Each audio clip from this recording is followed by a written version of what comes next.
becomes fake. Whoa, who did he see when he heard who was there? Now it seems that All right, everybody, welcome out to the Logroom, guys. Craft Beer Show. It is Tuesday, November the 25th, 2025. Jersey Johnny coming at you with me, as always, and none other than Mr. Beer Safari. Samurai. Safari Samurai. What are you looking for? I'm hunting Turkeys? Oh. Thought you were hunting turkeys. I mean, that would have made more sense. No, we've got one in the fridge. Like this fucking big. That's huge. Yeah. How big? This fucking big. That's what it said on the label? This fucking big? Yeah, I think so. Right. It's about a bowl. We got Almost about 48 pounds. 48 pounds. He got an industrial size oven to cook the thing in. No, we're just gonna set the building on fire. Oh, well, even easier. Because the fire department's right down the road. We all know that on this. Yeah, they're right down there. So hopefully, I mean, we've got it timed. We've got to get the building temperature up to about maybe 350. 523 to be able to really? cook it before the fire department gets here. Oh, I got you. Yeah, because I've got them timed. I just went back and watched a bunch of shows. Yeah, sure. Well, I mean, obviously you can get up to 365. I mean, or so David Byrne says anyway. Yes. Right. When you're burning down the house. Right, exactly. Our house. No, not in the middle of the street. No, not that one. That's not. Yeah, that's not fucking heads. That's just sheer madness. That's utter madness. Oh, utter madness. Different band. Yeah. Now you're going one step beyond. All right. Yeah, very funny. Yeah. Any rate. Okay. So, how are you on this fine evening, sir? I'm celebrating International Hat Day. You are celebrating International Hat Day, and we have a there we go, tag for it. Happy International Hat Day. Happy International Hat Day. And wow, there's like no border around in background. Yeah, I just realized that. Because the themes are changed now. Well, the screen's changed. The GUI has changed. Yeah, it's all.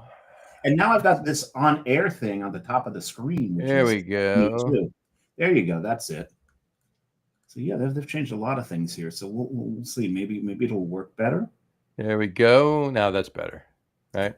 So it's International Hat Day. This is my International Hat Happy Day. International Hat Day for those who celebrate. But it's also helping celebrate another observation today. And that is what, sir?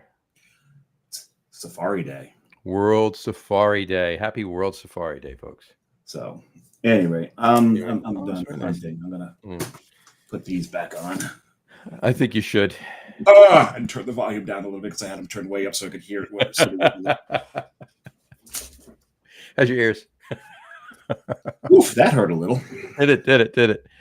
All right. Well, on that note, to finish it up, I'm sure at some point we'll get into talking about football only because of a couple of things, and not to make it a sports podcast by any means, but with the guests we have tonight, we usually do wind up digressing into a mini football. Oh, that's when I go to sleep this time of year.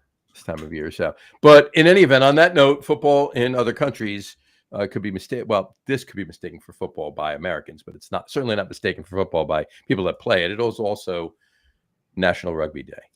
Now, I have a question for you.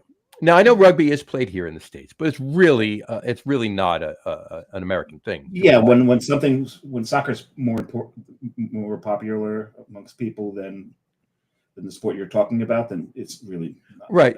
But that's my point. That's my point. Why is it a National Rugby Day? Shouldn't it be an International Rugby Day, or is this National Rugby Day in England? Let's say it might be a National Rugby Day in another country. I don't know, right. But or there is these rugby groups out there that want to spark awareness, and so they created this day to. Fair enough. We did the same thing, and a couple months ago was the fourth annual. Fifth annual. Yeah, it would be the fifth annual because of the fifth anniversary going into the 6th year. So the fifth annual International Logroom Day. Yeah. Yes. So, yes, and we want the whole world to celebrate. So that's why it's whole world to celebrate. Absolutely. Yeah, All right.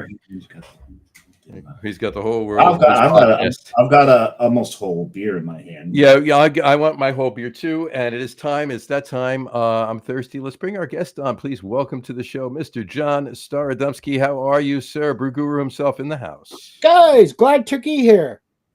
I see what you did. Here. Ah, That's one of your worst ones yet, John. Wow. I had to work at that one to be as bad as it was, but I wanted to tell some really corny jokes because I've got a couple of folks on my team watching, and I just want to prove to the world that they don't laugh at my jokes only when they're getting paid for it. Right.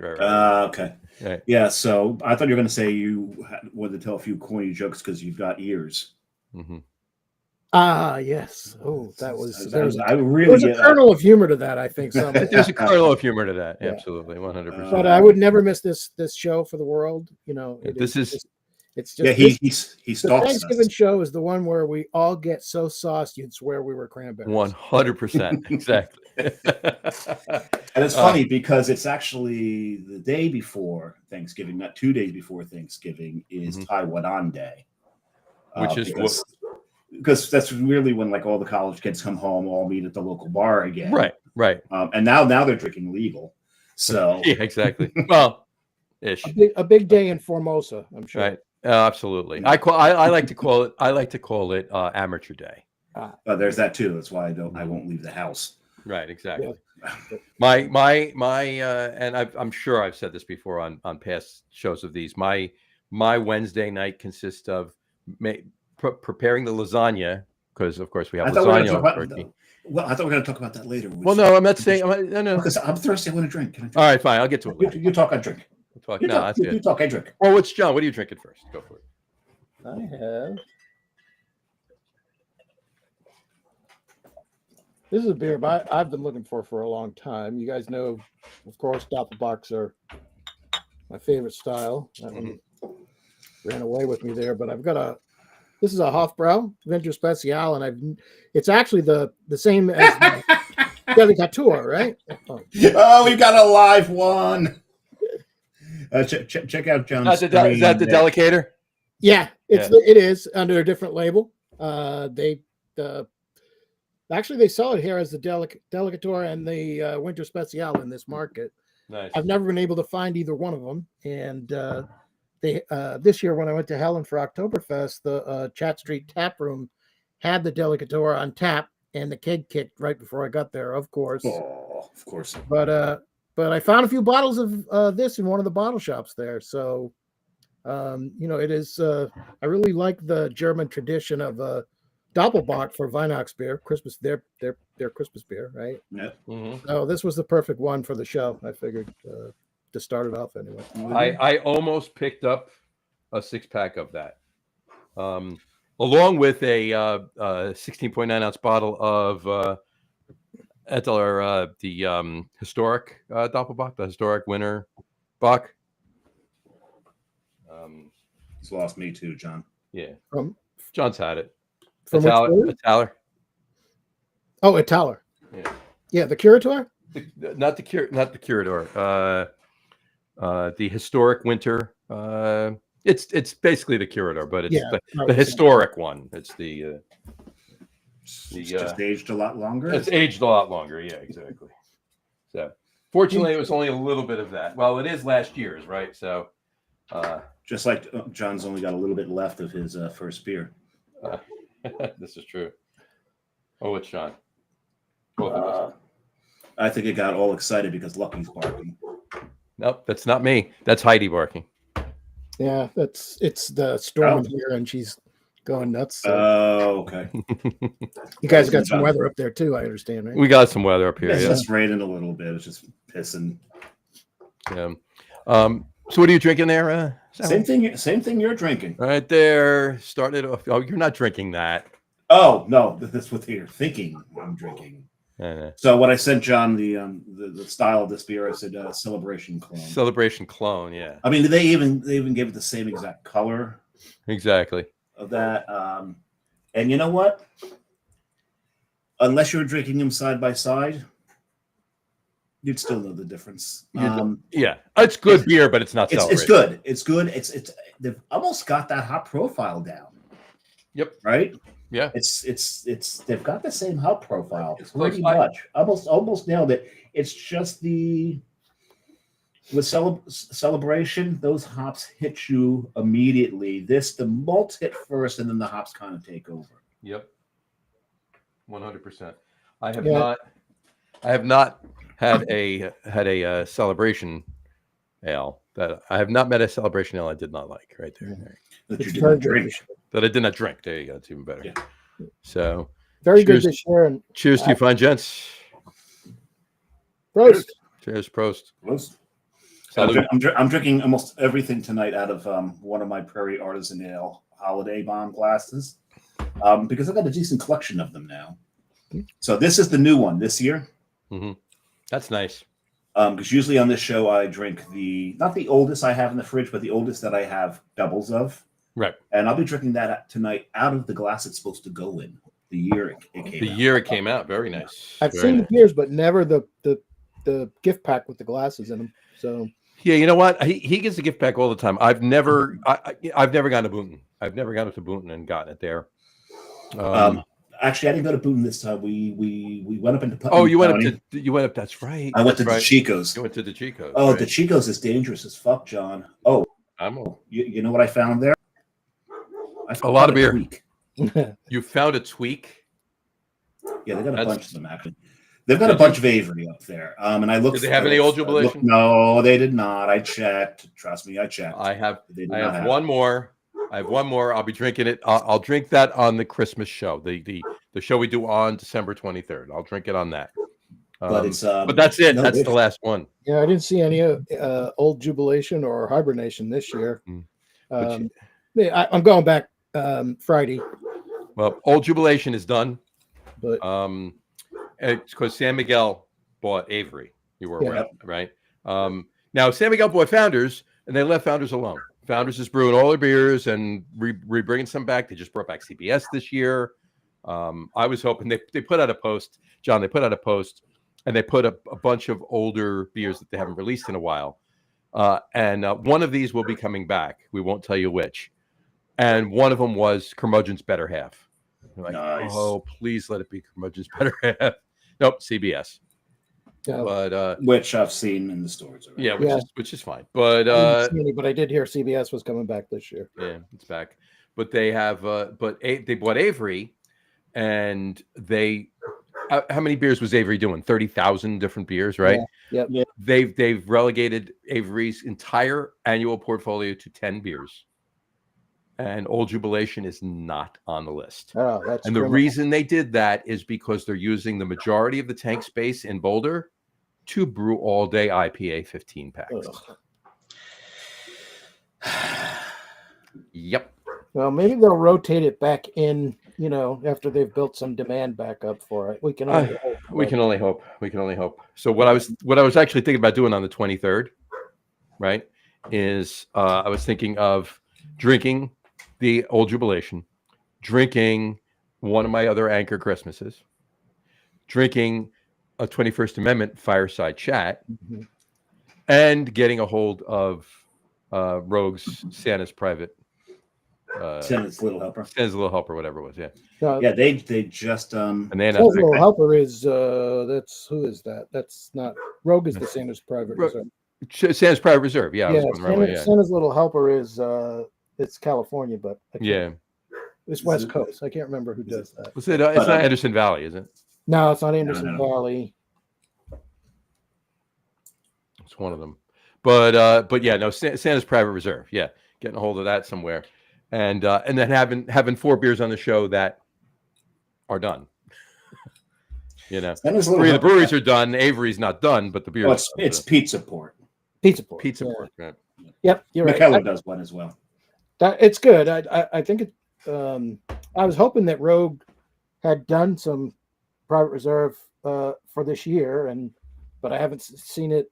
I haven't seen it in Georgia since COVID. Well, you know what though? They just. I mean, it was pretty abrupt, the announcement, right? Yeah. That they were closing, and they did, as Dave just said, they did file for bankruptcy today. But it was pretty abrupt. So I can't imagine that they didn't brew Santa's Private Reserve Yeah. because it would have been done already, right? So No, but I usually get it. I haven't seen it here since COVID, but I've got it a few times from halftime. well, and that's funny, right? I have not seen it yet on halftime this I year. haven't seen it on halftime. I haven't seen it on Tavor. It's usually on Tavor as well. I didn't see it in the Chicos. Then again, I wasn't looking for it, but kind of looked at everything that they had. Right. It's And you know, it's not far away from DeChico's. Halftime. Ace Indico. No, halftime. Oh, well, it depends on which the Chicos you're going. Well, it depends on which DeChico's. If you go to the one up in Brewster, you're near Ace Indico, which is, oh my God, it's a phenomenal place to buy Italian goods. Yes. Goods. Amazing. They supply the Chicos, actually. Yeah, that's very true. I go somewhere a little bit closer than that to get all my good Italian goods. Where's that? Arthur Avenue in the Bronx. It's a little closer. Mm-hmm. Sure, it's a bit more expensive than Ace Indico. Oh my God, the prices were ridiculous. Oh, Ace Indico is yeah, they're. I mean, you get it. It's basically wholesale, even though it's retail, right? Yeah, and the thing is, we're like loading up the cart, and I'm like, this isn't one of those like membership places. This is I'll cry. No, the Chicos. Well, you would have left the cart there and went and joined. So that's what you would have. More than likely, we'll probably going to go back up to get stuff for Christmas. There you go. A couple of comments really quick. We got Brian Boak says, "Cheers, you are late, and I am way ahead of you." First beer was Ramstein beer Oktoberfest. Second beer is Lost Colony Nags. Was back still was. Oh, still was. So he's probably onto his third. Okay. Well, when did he start? Jeez. We got Kayla. I'll let you pronounce. I'll let you say it. Winskunis, fellow Lithuanian. Yeah. Yeah. Kayla Winskunis. We're here to hear the jokes. Love it. Here. Come on, John. Tell a joke. Give us one. Well, it's not so much a joke, but I just want to reassure the audience this year that, times are tough. Mm-hmm. And although, this Thanksgiving, the turkeys on your tables may be a little smaller, you can rest assured that the turkeys on this show will be as big as they ever have been. Yes. We can guarantee you that. 100%. Turkeys are very big on this show. Yes. So. That's for sure. Vanessa Kitty said hi. Hi, Vanessa. Hi. Tuning in again. As always, raining through Wednesday. Yes, it is, unfortunately. And she said cheers. And then our good buddy, Doug Smith, drinking a Modelo Noche. Wait a second. I thought you were drinking a tiki drink. He told me he was drinking a tiki drink. Well, maybe he poured it in a tiki glass. So they're 5%, 4.7% ABV Christmas beer. That's a Vienna style lager. It's fantastic. By the way, Doug, I have one last week. I have to concur. It's actually very good. Yeah, I was gonna pick some up on the last beer run, but I realized I can walk downstairs. I was gonna say I'm sure they have it downstairs from you. Yeah. I haven't had it since Rhode Island. I've never seen it here in Georgia, but it is a very, very good beer. Yeah, so I'm gonna be picking that up. I would have picked up a hell of a lot more at the Chico's had I not spent a shit ton of money at the place the day prior. Yeah, that place. That place. Places. Yeah, just you can drop a ton of cash there. Oh, at the Chico's, my God, they had like the full collection of Dry Fontainen. Like everything you could possibly think of that gets out of Belgium, they have. Yes. It was. Oh, and I did pick up a bottle of it's a perennial.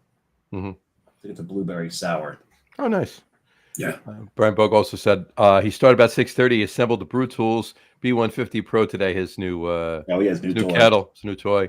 I needed a beer before we started. There you go. We're supposed to start at 6:30. Who can blame him for that, right? Who can blame him for that? Yeah. Well, work and traffic and technical difficulties. No. I mean, for having lions and bears. Oh my! Never blame anybody for having a beer. That's not at all. Not at all. I'm shocked. I took tomorrow off, so I'm not. Oh, I'm actually off tomorrow too. It was no problem for me. I am not. Okay, so I got to catch up to John, Jersey Johnny. Yeah, because I'm done. Because holy shit, what is it with the celebrations today? I've got a little bit of spillage too. See, it wasn't just me. Oh no. No. My problem was I opened it. I don't have a pond. I cleaned up my pond. It's nice and dry now. I have a couple of drops. Couple drops. I maybe lost 1/8 of it. Remind me next time I have a celebration to just take 2, because they just go down so quick and they're only 12-ounce cans. So Hey, John. Next time you have a celebration, remember. to yeah, drink- remind me then, not now. Oh, All right, there you go. well, you didn't give me a time frame. There you go. And he said, plus he's on And I am not a vacation at home this procrastinator. week. No better time than the present. No better time than the present. There you go. Very good. What you hear? And speaking of, I'm going to. I still haven't had drank the present you gave me. Okay. Oh, you haven't had it yet? Oh, I'm not going to drink it on the show because it's not a holiday. It's not a holiday beer, so No, it's the Weyerbacher Double Simcoe. good beer. Good beer. Fantastic. Had to have that. Saw it on tap. I had 2 of them. That was great. Such a good beer. Speaking I of just good wish- beers, and to tie into our last show, I got a 6-pack of Storm King when I did my Christmas beer shopping because Saw that. they brought it back, They and not a did. Christmas beer, so not going to drink one on the show tonight. But I was super psyched. I was super psyched too. I want to show you something too on that note. We're having finish your talk about your Storm King guy. I'll show you. No, I haven't even popped one yet, but I will. But I was just I bought that and the Very Merry Monkey, so I picked up 2 6-packs of Victory. But I was very, very glad to see they brought that back. Yes, I was very thrilled about that. When we're actually having Victory on the show on December 16th. See, I don't think Red Sweater can do this. No, Red Sweater cannot do that. No, not at all. No, they can't lift up above the glass like that. So we're having Victory on the Reminds me of Mick Float. kind of. It just keeps Nice and pouring nice, until it nice and frothy. There you go. fluffy. It's so fluffy. It's fluffy. So we're having. Sorry, so I having really Victory- liked Despicable Me. Sorry.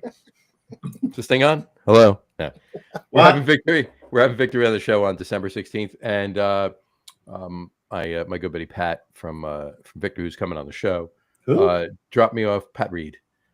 Oh, geez. Now I wish I brought some Storm King.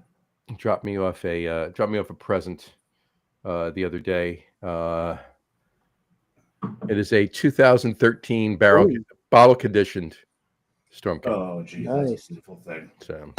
So this is last year's Looking forward to that one. Christmas bomb glass.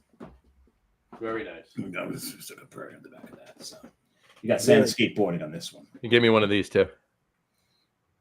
What is that? The Dark Intrigue. Nice. Dark Intrigue, that was real barrel good. aged version. really good. Yeah.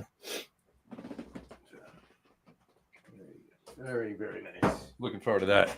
So anyway. Well, for the past 3 weeks, I've had more paper towels on my desk than I really needed to. Now that I've spilled something, you know how many You don't have paper any. towels I have? Not a one. Another one. I got extras. Never Yeah, fails. In case. You should keep a roll at the desk. Exactly. What was that?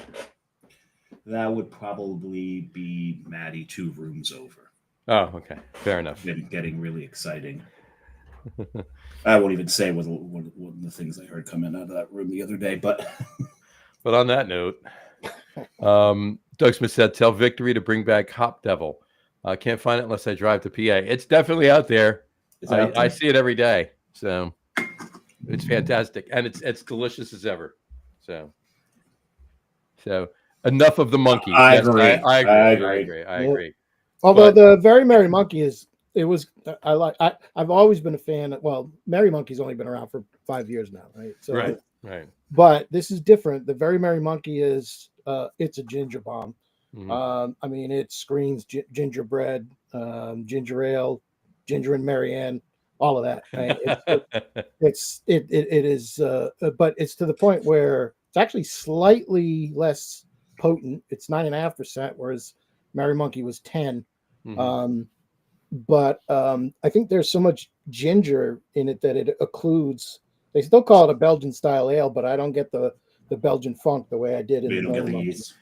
So, Yeah, it's a Belgian style ale, but they went a little more towards the gingerbread Yeah. end of it. which is okay because I love ginger, so Yeah. I really enjoyed the beer. But See, I preferred Marianne. I was going to say now on that Yeah, note, me too. seriously, ginger or Marianne? Marianne. John, I'll take the ginger, especially in my Very Merry Monkey. So there you go. Yeah, I know. Okay. I'm surprised. when you call Samantha something- or Jeannie? when you were back to Samantha. Yeah. It's Continue. But I'm really kind of surprised that in the area that they're in, they put out something called Merry Monkeys, and Weyerbacher didn't even blink. oh yeah, Merry Monks, Merry Monkeys. Right? It's like, so you're doing a Belgian style ale and you're calling it Merry Monkey.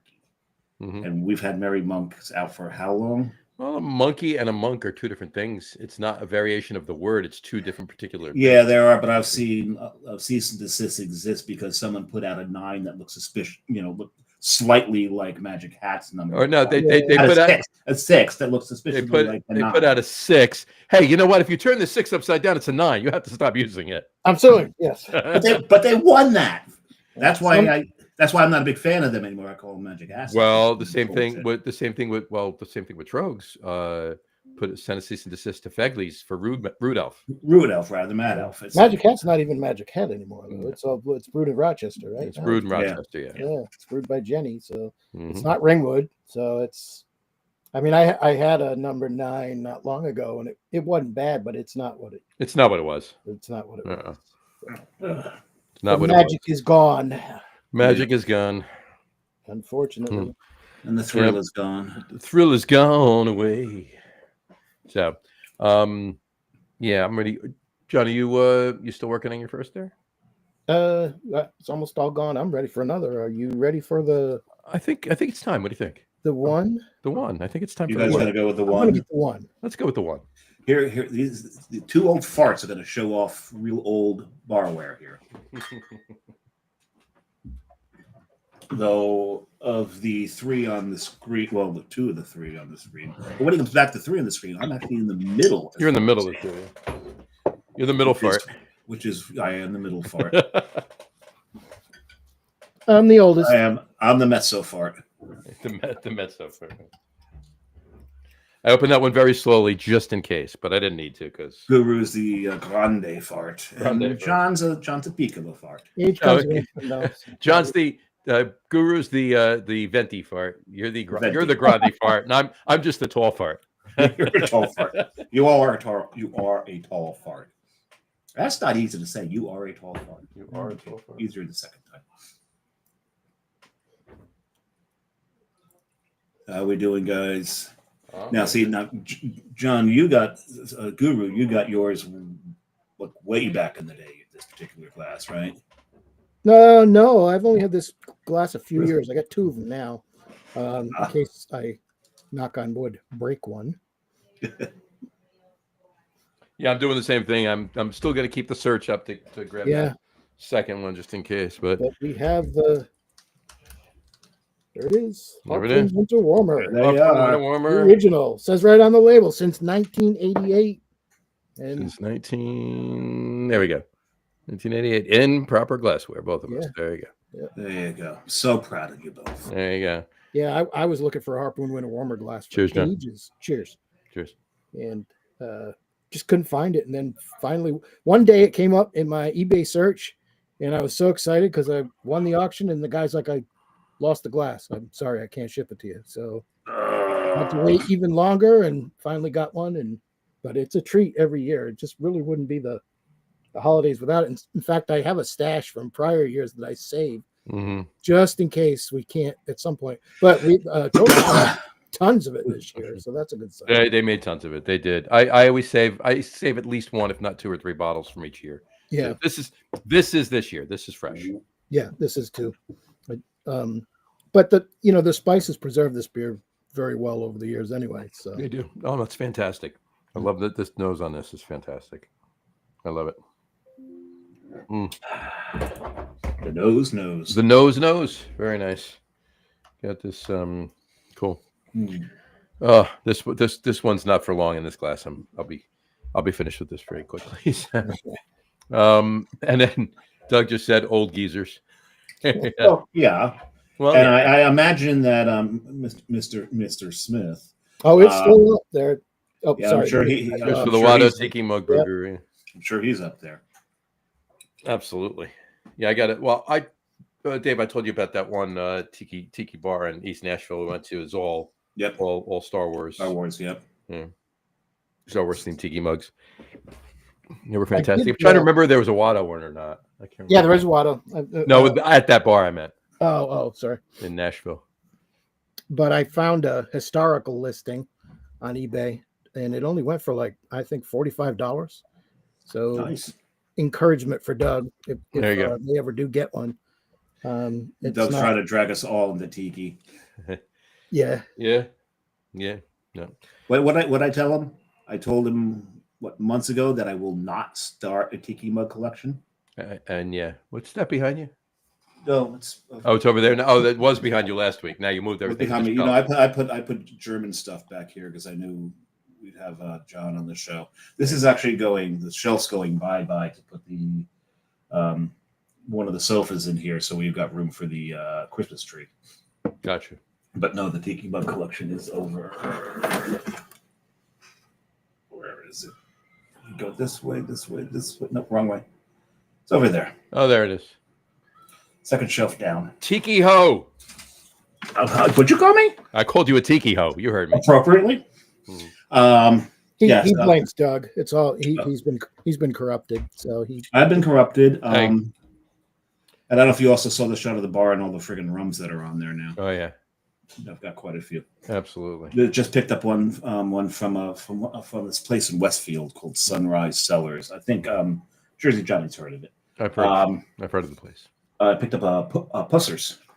Yes, you did. That is delicious, by the way. It's very It's tasty. cheap as hell, but it's delicious. Mhm. So I like that. That's It going is. to be my probably my go-to age from any rate. So have you did? By the way, got the annual shirt on. I got my roasted Grinch face on. This is from the first annual WKRP Thanksgiving Day turkey drop that's cool. back in 1979, I believe it was. I need to find a planes, trains, and automobiles. Yeah, you and me both. Should probably do that. Yeah, you had the business card. I showed you. You posted up that business card. Not sure if you saw Dave, but if you're a Grinch fan, McDonald's is going to have McGrinch meals McGrinch meals. in December, and they come with a pair of Grinch socks. Is that right? Interesting. I mean, It's just like it's like a Big Mac or 10-piece nuggets with fries, but the fries come with a shaker bag and a packet of dill pickle seasoning, I guess, because Oh, Carrie will love that. Actually, There you go. the Grinch is a sourpuss, but Yes.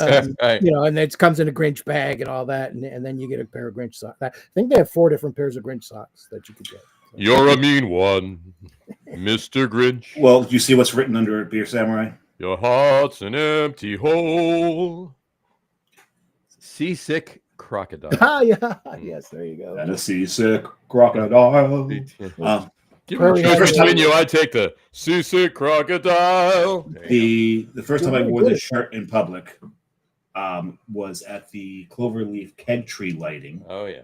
And the guys from Double Tap were there, and on tap was their beer, Resting Grinch Face. hmm This was last year, No, it was 2 years ago. 2 years ago. 2 years ago. So yeah, that was a lot of fun. It was It a was. lot of fun to show up there and see that they had it on tap. Prairie Speaking does a sour called Seasick Crocodile. They do. Yeah. They do. Who, They do. Prairie? Yep. Yes, they do. They I speaking was of- not that fond of it, actually.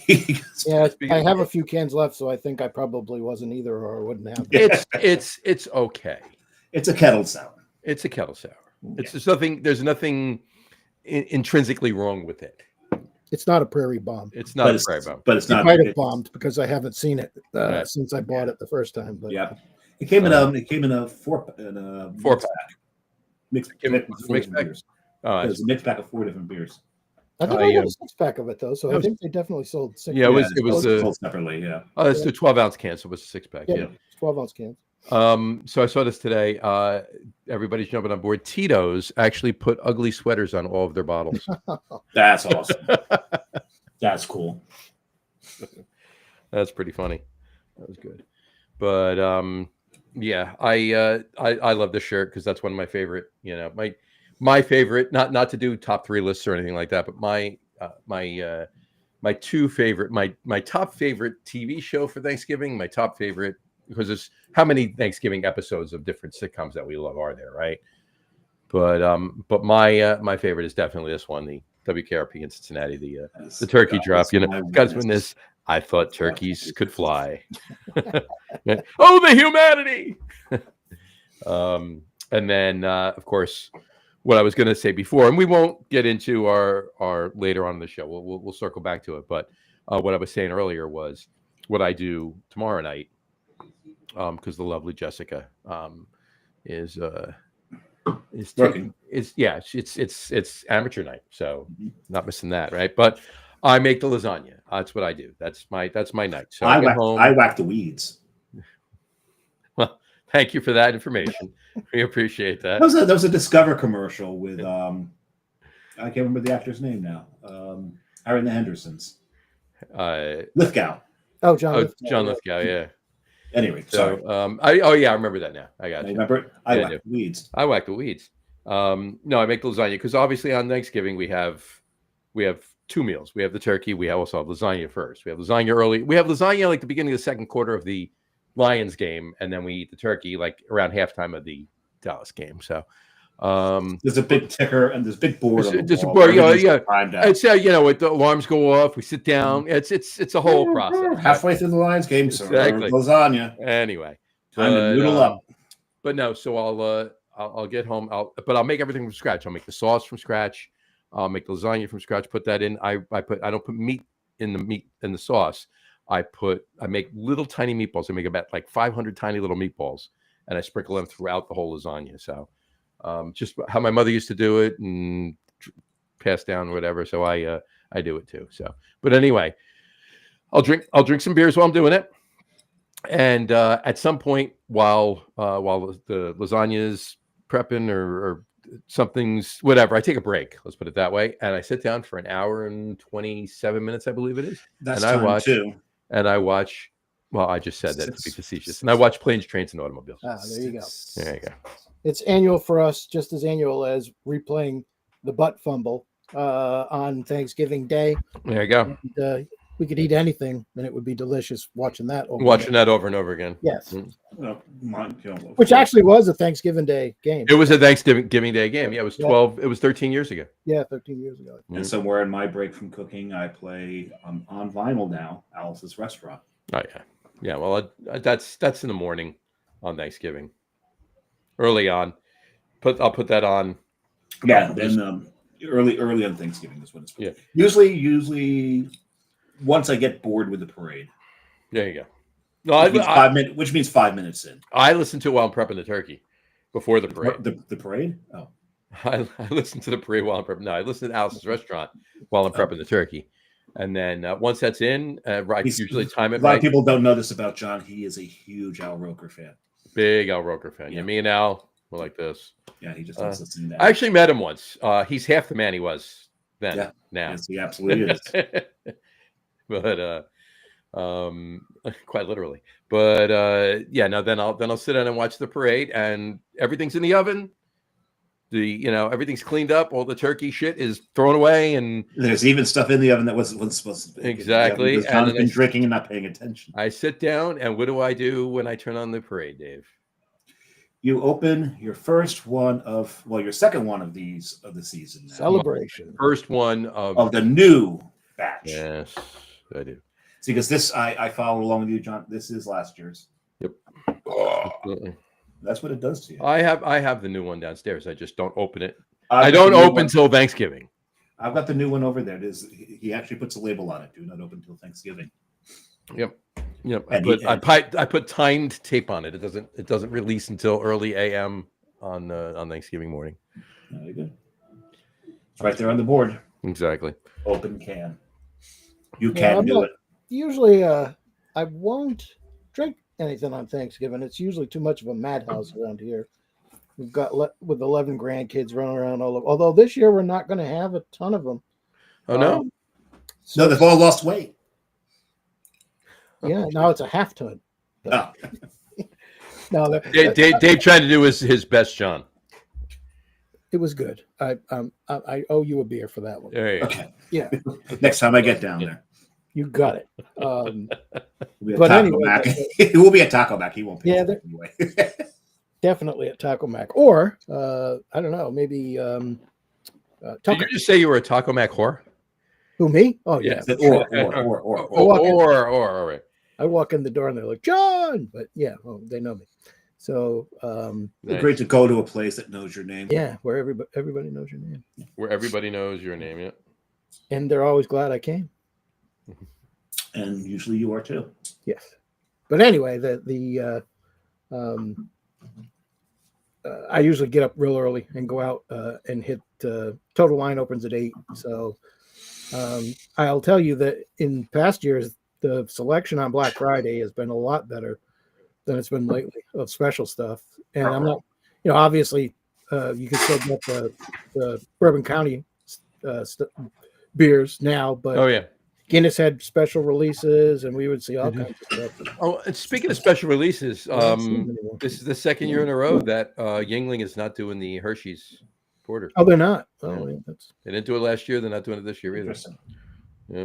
I have 1 or 2 bottles of it downstairs. I think I'll. I mean, it's been 2 years, so I don't know how chocolatey it's still going to be. So I might as Yeah. well. I think I got one bottle left of it. Yeah. Speaking of chocolate, did you hear in Egypt they found a mummy's remains covered in chocolate and nuts? No. Yeah, they think it might be Ferrero Rocher. I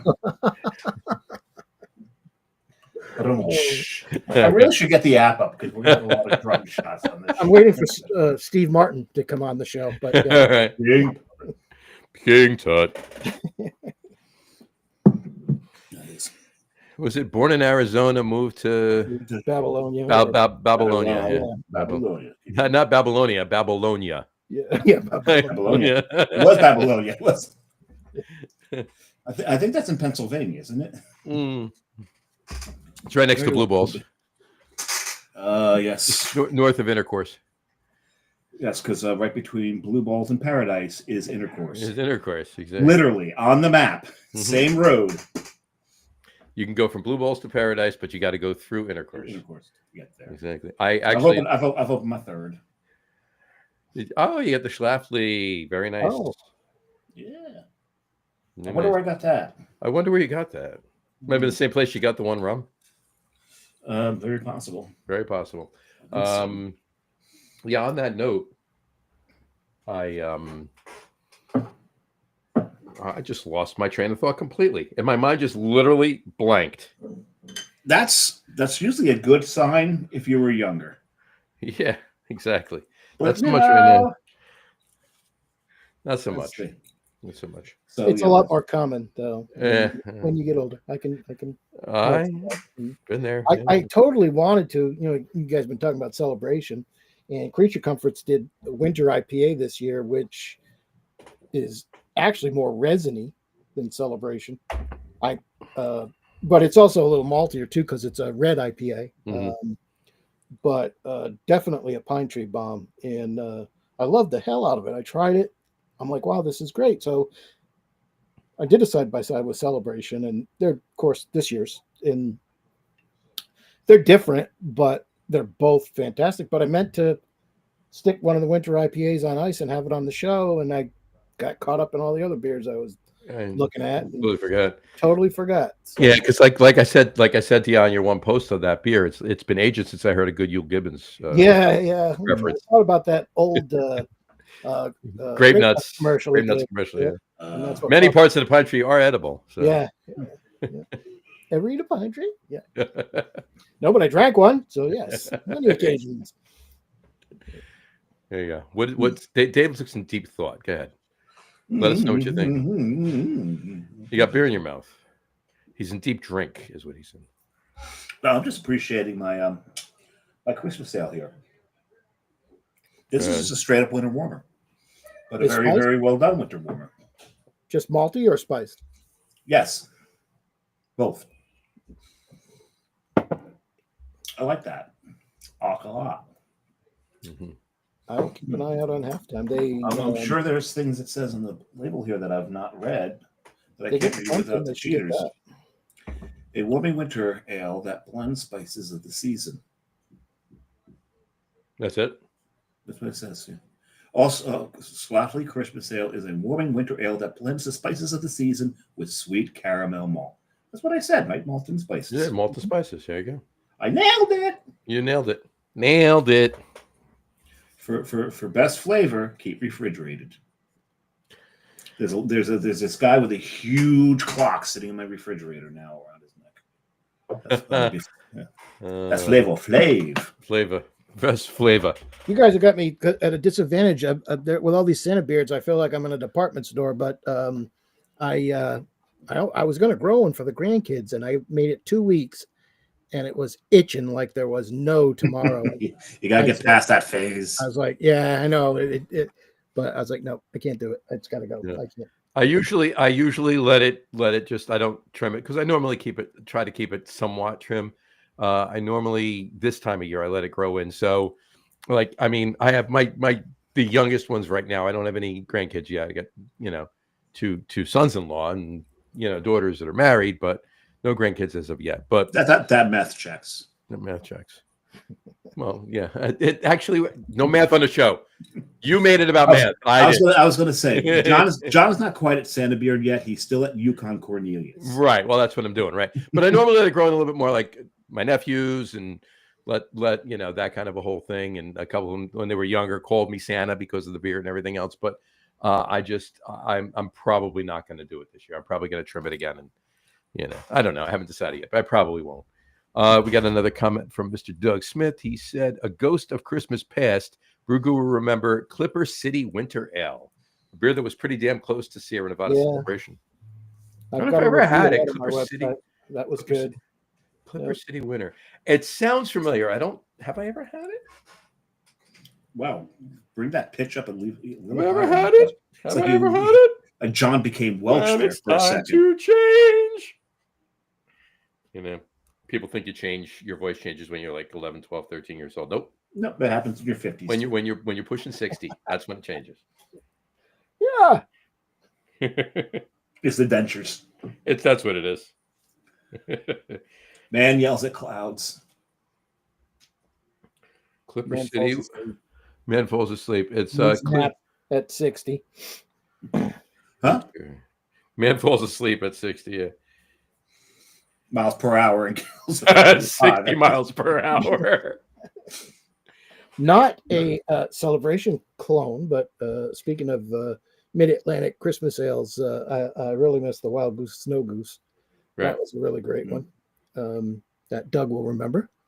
Right. What you call it? Yeah, Doug, that's what I was looking for. Is it was it?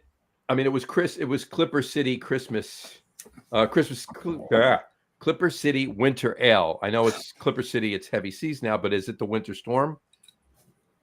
I've had like 3 more beers to get through, and I'm already tired. I don't believe I ever had. I remember the beer. I don't remember if I ever had it. I don't think I ever did. But Winter Storm is an ESB. So, and me and ESBs, but was Clipper John was Clipper City Winter Ale an ESB?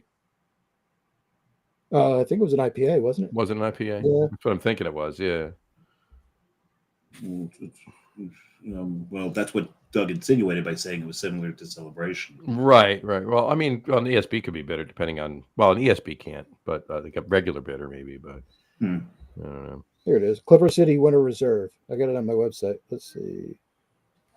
And that website being Honest Craft Beer Reviews.com.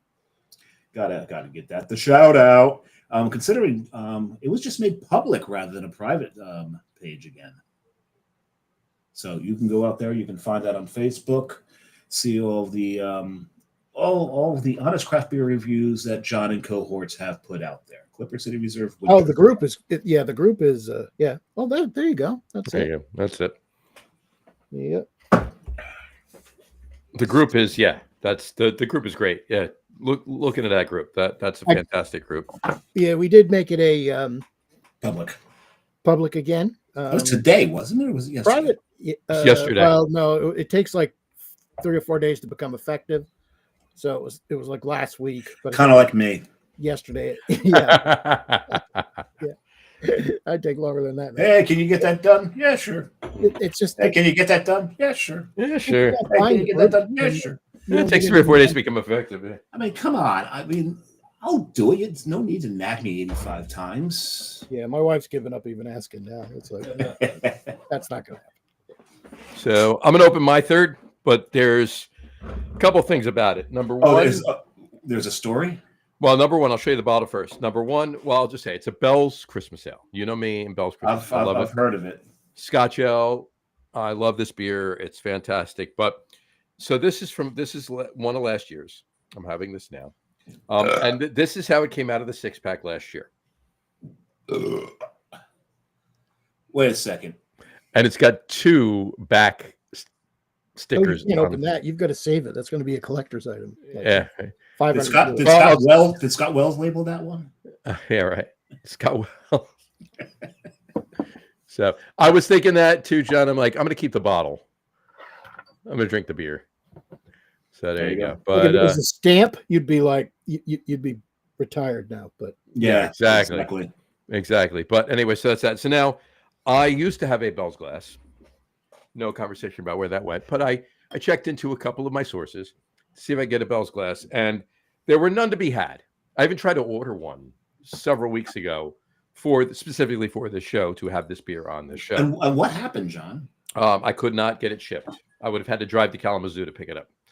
So That's not a bad thing. That's not a bad thing, but I didn't have the time. So anyway, I searched in a couple of sources, and they were able to get me this glass, which is a very nice glass. However, it's not a Bell's glass, but it's the next best thing since New Belgium now owns Bell's. So Okay.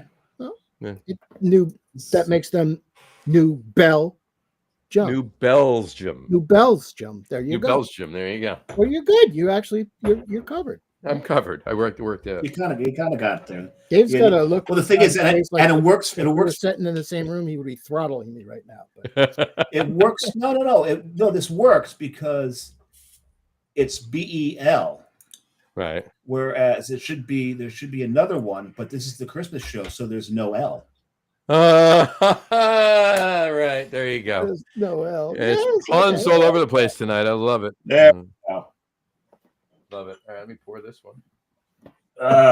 Come on, people, drink more. The more you drink, the funnier we get. Well, I was waiting for you to burst out with the Carol of the Bells, but you know. Bum, ba-da-dum, bum, ba-da-dum, bum, ba-da-dum, bum, ba-da-dum. Have you ever Hark, hear the bells, sweet silver bells, all seem to say, throw cares away. Christmas is here, bring good cheer to young and No, old. I was thinking more of Kalamazoo, the yes. Kalamazoo. What do you do? Let's see. There we go. Oh, that's a bottle cap. Let's put that down there so no one steps on that and gets hurt. Definitely keeping the bottle though. And the thing is, have you ever stepped on a bottle cap where the ridge portion is up? Yeah, many times. It's just, but It's Legos are still worse. Legos are definitely worse. Yes. Oh yeah. Isn't that pretty beer though? I mean, look at that. That's a pretty beer. Mhm. It's a big. This is a big glass. It's pretty good. I like this. What do you? So Brew Guru is working on something over there. Well, it's because one of the beers that I lined up. There you go. Oh wow, where'd you find that? That's such a rare beer. Yeah, and it look. I got label envy. I can't see the The whole label label. is on mine. yeah, but I do have a Bell's glass, so I'm gonna. And one your up 'em, face. right? But it is a great beer. In fact, I Oh, just bought cheers. this 6 at Total Wine Saturday. So I love this beer. I love it's Scotch another ales one and I that love stuff. ages too. I've got some Oh, from yeah. last year and the year before, and I have this is from last year. I have another one from last year, and I have no, I don't have any from last year. I have 2 from the year before. That's what I have.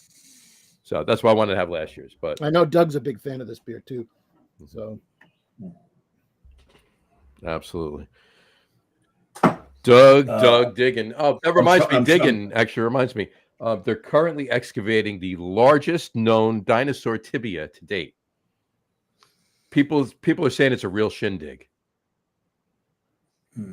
wow, Yeah. I feel like I boned on that joke. All right. Yeah. Well, I he's like John's pun better than mine. he's, So- he's got notes in front of him, so he's got a leg up. Oh God! All right, We're all covered. there. I'm not going to say I'm mad at you, but I'm a little dinosaur, you know. But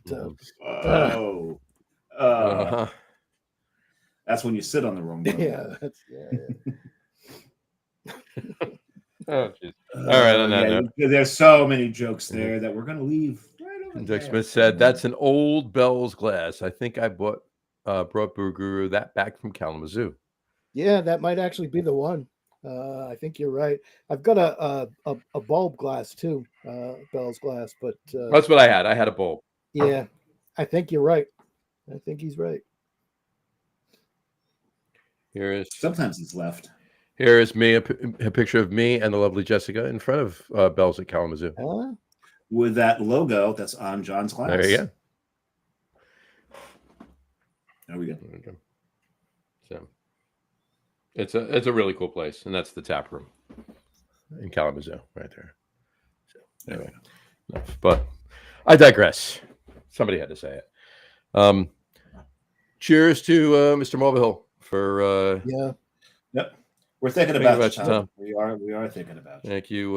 Hang in there, Pretty buddy. much most of the day we did. Yes, we did. As a matter of fact. 100%. Anyway, So all right. So this beer actually, it's funny. It gets a little boozier as you drink. does it? Interesting. That's good to know. Yeah, it's Did you say the ABV? What is it on that? what is this one? 8.6? 8, just 8. 8, just 8. Yep. This one's 8, and the first couple of sips, maybe it was because I had Celebration first, and that resin that kind of masked it. But now I'm getting towards the end of it. But it's also, as we all know, as beers warm up, they open up a little bit. They start telling you all about their mother and their childhood. And once they warm up, really it's very they become like they bond. They bond. Yeah, they open up, so you just got to drink them down to shut them up. Because the TMI. Move on to the next one. Move on to the next. Yeah, so we'll move on. Well, I'm trying not to because I'm so looking forward to my fourth one that I'm trying not to tear through this that fast. But I am the beer samurai, and these are the things that These are the things that you do. 100%. Yes. I drink way too fucking fast. That's one. That's your biggest problem, especially. I mean, that's your biggest problem in general when it comes to drinking, and it's not necessarily a problem per se. In that, I thought it was my friends. It's your friend's problem. Well, 100% your friend's problem. But No. I thought that was my biggest problem. I know. Push me to it. However, it's definitely 100% your biggest problem on the Big Beer Show, the last show of the year. Well, yeah, let's keep bringing that up. But before you get off winter warmers, because you just finished that, I have to say that the other night I had one of the best ones that I've had in a long. Now I wish I could get Gary's Hampshire Ale, but remember that? That is hamster ale. I mean, I don't know. Hampshire Ale. I haven't had it in forever. No, hamster. You said hamster. No, there was a hamster. Gary's Hamster Ale. I wonder what that tastes like. Yeah. Oh man, That'd be. But it's a little nutty. It keeps you running. Yeah. It keeps you running. Oh, it keeps you running. Yeah. Wheels keep on turning. Fat Orange Cat Winter Warmer. I had one the other night. Yes. Well, how was amazing? That was just like so. I mean, it was dark fruity with like plum and I got black walnut ice cream and a little bit of spice, but the really, really, really, I was shocked at how good that beer was. See, because I love Fat Orange Cat, but they scared me a little bit, so I've stayed off them for a while. Well, that pumpkin IPA was just Fat Orange Cats are not the brewery. Okay, the Fat Orange Cats can scare you. The brewery is still fine. You can still drink the beer. No, beer. I know. By the way, I might know where you can get a 4-pack of the Fat Orange Cat Winter Warmer. Yeah, I'm not coming back. That was down here. That was not a halftime. But you got it down there? Yeah, they had the Santa Claus, but I can only get a single. The of Santa that. Claus. Yeah, I like that. I like. I haven't that. tried that yet, but it was like $28 a 4-pack. So I said I'll just get a single. Wow, was that expensive? Yeah, I don't know why that one was so high because the winter warmer was like 16, and I'm like, now, Yeah, no, that's why Santa was I Claus. so I mean, the stupid? Santa Why Claus didn't is higher than that. It should only be like Yeah. 19 or 20. It shouldn't be Yeah. 27, 26. Yeah. But I should have got a 4-pack of the winter warmer, and I only got I got one other. They have like a lot of seasonal beers, but They do. I got a single each of Oh, all the ones they had. What? I got it somewhere here. Yes. It's got something there. If you can find any leftovers, get this: the Fat Orange Cat Cattle Lantern. Oh, Yeah, you drank that on the I show. did. Yeah, the Imperial Brown Ale. This was fantastic. It was really, really good. yeah. I had their pumpkin latte at Taco Mac last year, and that was really good. So they are from Connecticut, so I think they're a contract brewer, right? But they're based out of Connecticut. and- Yeah, they're being contract brewed by 12% Yep. North Haven. Yeah. So it's all their recipes though, but everything's being brewed. But there's a lot of breweries being brewed. All the timber ales are being brewed out of 12%, and they're spot on. They've done a lot of brewers. They've done a lot of Timber Ales has done a lot of hazies with collabs with Fidens too, and that's big traction for them. And they're brewing great beer to begin with, but then you throw Fidens on the label, forget it. You know, just it's gone, right? But the Bricks is doing some contracting right now while they are in between places. Yes, he is. Not a problem for me as long as the beer's good. It has The beer coming out of there. There's nothing bad about any beer coming out of North Haven, coming out of 12%. It's fantastic, all of it. Anyway, but yeah. So a couple weeks ago, Jess and I went out to. I wanted to bring this up. A couple weeks ago, we went out to Bethlehem. Bethlehem. Well, it was the day we went to Weyerbacher first. It's a little town. Yeah, a little town of Bethlehem. Yeah, exactly. We went to Weyerbacher first, and had several beers. Obviously, a couple of double Simcoes. And by the way, I did find out information, and I'm glad I'm bringing this What up is this now. information? Well, obviously, we know with us? Blithering Idiot is still available. We know many blithering idiots. Yeah, there's at least two of us on the show right now.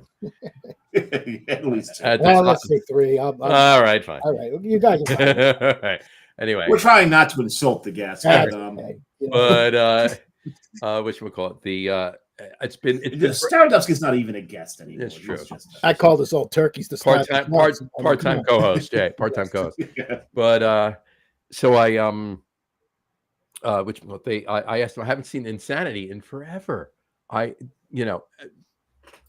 You haven't been to where I work. Well, I've seen Insanity Oh, many With the times. beer. You haven't been Almost- where I work, and I got 2 people watching that There can you go. verify Can that. verify that. Vouch Yeah. for that.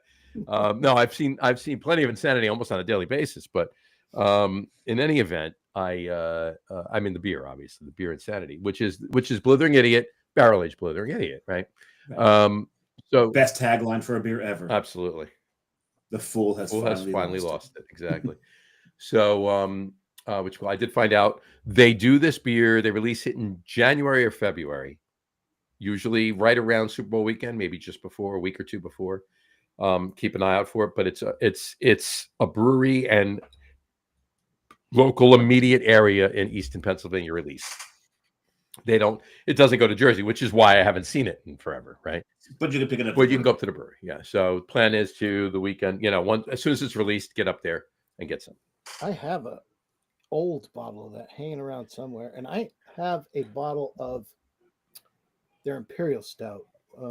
Heresy or Old I Heretic? think it's the Heresy, Yeah. that's The a barrel barrel-aged aged version. it's Old Heretic. but I've got a 10-year-old Bomber or Fifth. It might be a 750, and then like a 1-year-old 12-ounce, and I want to drink them together, and I just never. I don't know why. That's Heresy, and I also the other barrel. just so many things aged going one on. They It's did just like- their other barrel aged classic was Blasphemy. Blasphemy, yeah.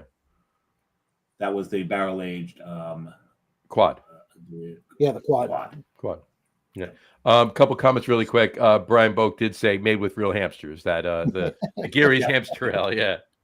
It is. But back to the They don't cut corners. they don't.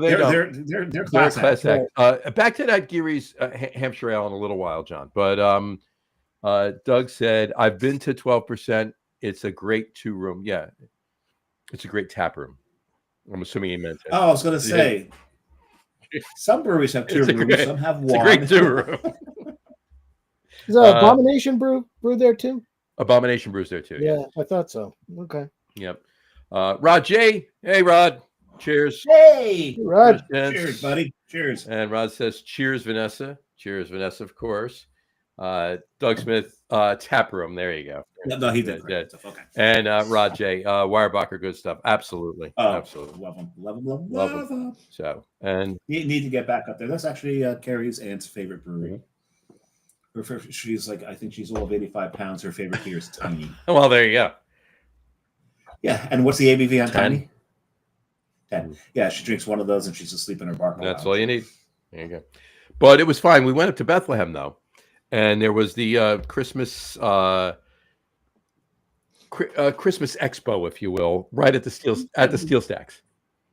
I love Steel I love the Steel Stacks, and anytime we've gone out there, the Steel Stacks, the high line of the Steel Stacks, you walk through them. Yeah, you get up on the on the catwalk. And you do your little turn on the catwalk. You do the turn on the catwalk. On the catwalk. What you call it? So every time we've been out there this year, yes, not at all. It's been closed, and this time, and with all that was going on, with the Christmas Expo, it's all right. All the tents set up, and all the trees, the lights were beautiful. Everything was it was really, really cool. I highly suggest it's open all the way through December. Anybody can get there, go. It is really, really cool. It's such a cool area. It's really too. cool, yeah.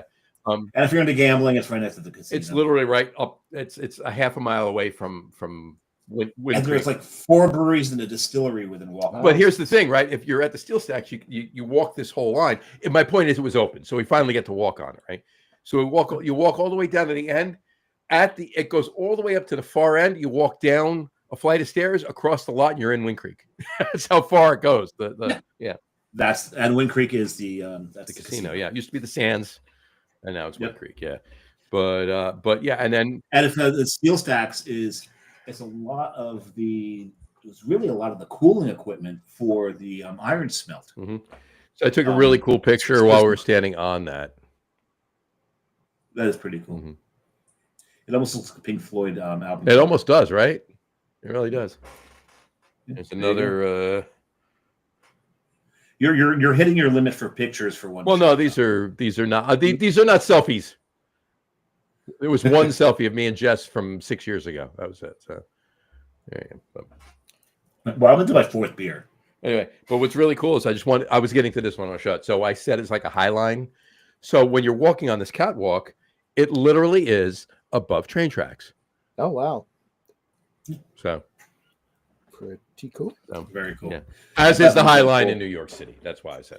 And the Steel Stacks, one of the venues across from it, it's a concert venue that's got some really cool shows there. Yep, absolutely. Yeah, definitely worth getting. And a block down from that, on the far end of the Steel Stacks, just outside, on the other side of the museum that's right there. Museum, was it Museum Engineering? I believe it is. I think so. Is Social Still, great distillery. That's what the one I was talking about, which is right on the corner from Bond Place. Correct. Yeah, and Bond Place. I had a beer from Bond Place on the show last week. I noticed that. And on the Weyerbacher note, I have a can of the Dallas Sox Blonde Ale. There you I actually was go. What color can? I'm not sure if it's blue and green they have. Blue or green? Yeah. I think it might be the green one I have. There you go. Right. But I was going to drink same beer. It's either Eagles fans can buy it or Giants fans can buy it. Yeah. That's it. They know their markets. But you guys know I've got a lot of family up in Philly and Jersey, and sure.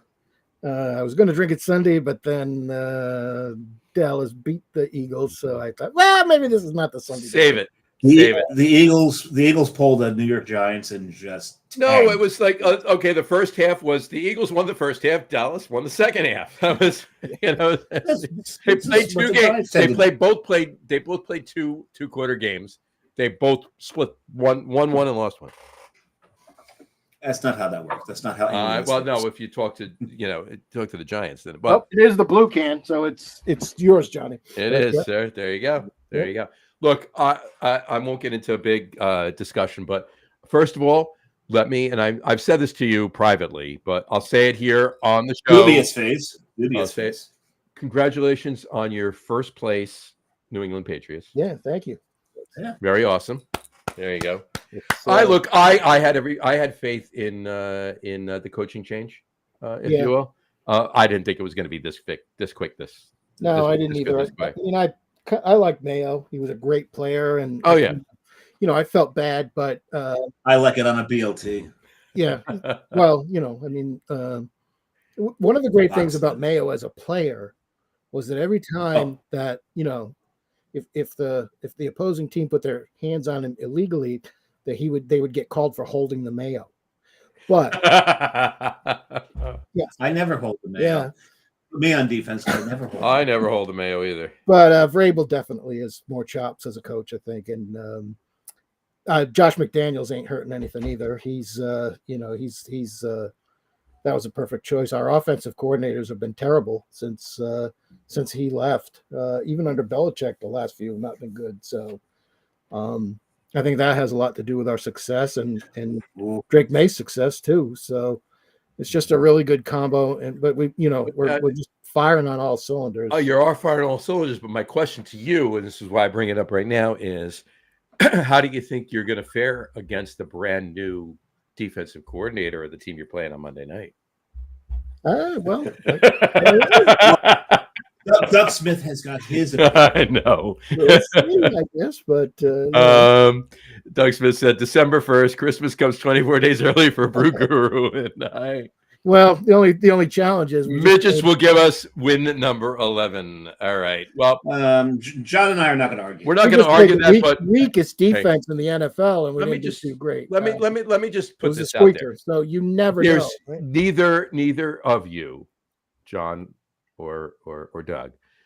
I'm gonna go tinkle while we're still in this. You do that. Portion of the program. Neither of you can deny that the fact that the Giants are the most entertaining to-win team. Entertaining 2 wins.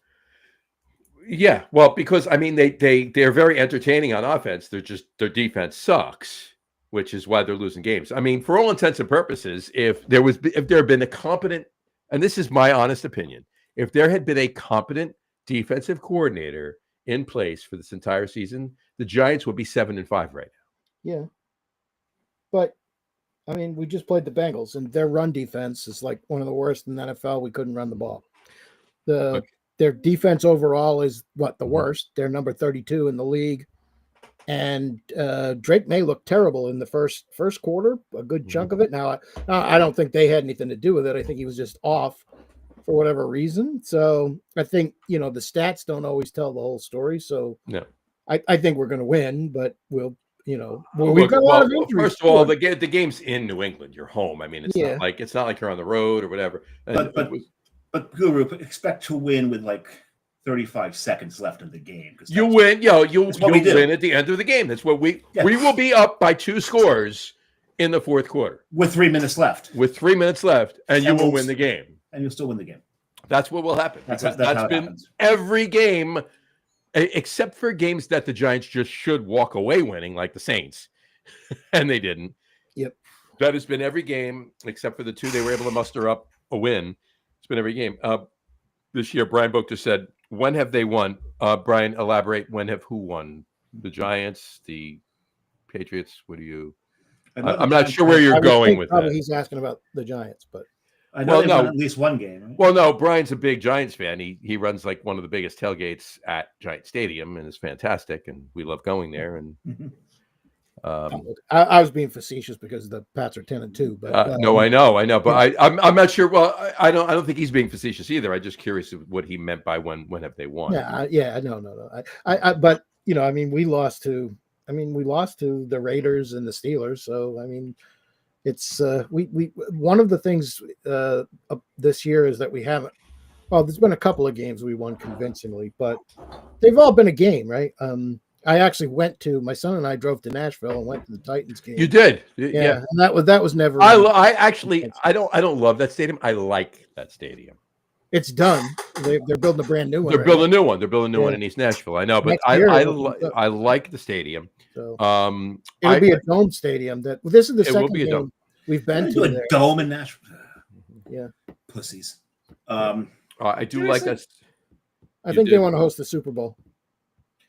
I Again, know they want to host a Super Bowl. Definitely do. Absolutely. That's why I loved when they had it in MetLife. Yep. Have it outdoors in a cold weather climate. Make it a game. Make it a football game. You know, not this. You know, we're going to play on fake grass under a dome, and doesn't matter what the weather is outside. We're all nice and warm and toasty on the inside. That's not football. That's not. And get off my lawn. That's how that's Off my coming lawn. across. But Exactly. I just think it's ridiculous. Well, I get it. You want all the stuffed shirts and suits to be comfortable. Yeah, But this is not- it's not for the MetLife fans. Stadium sucks.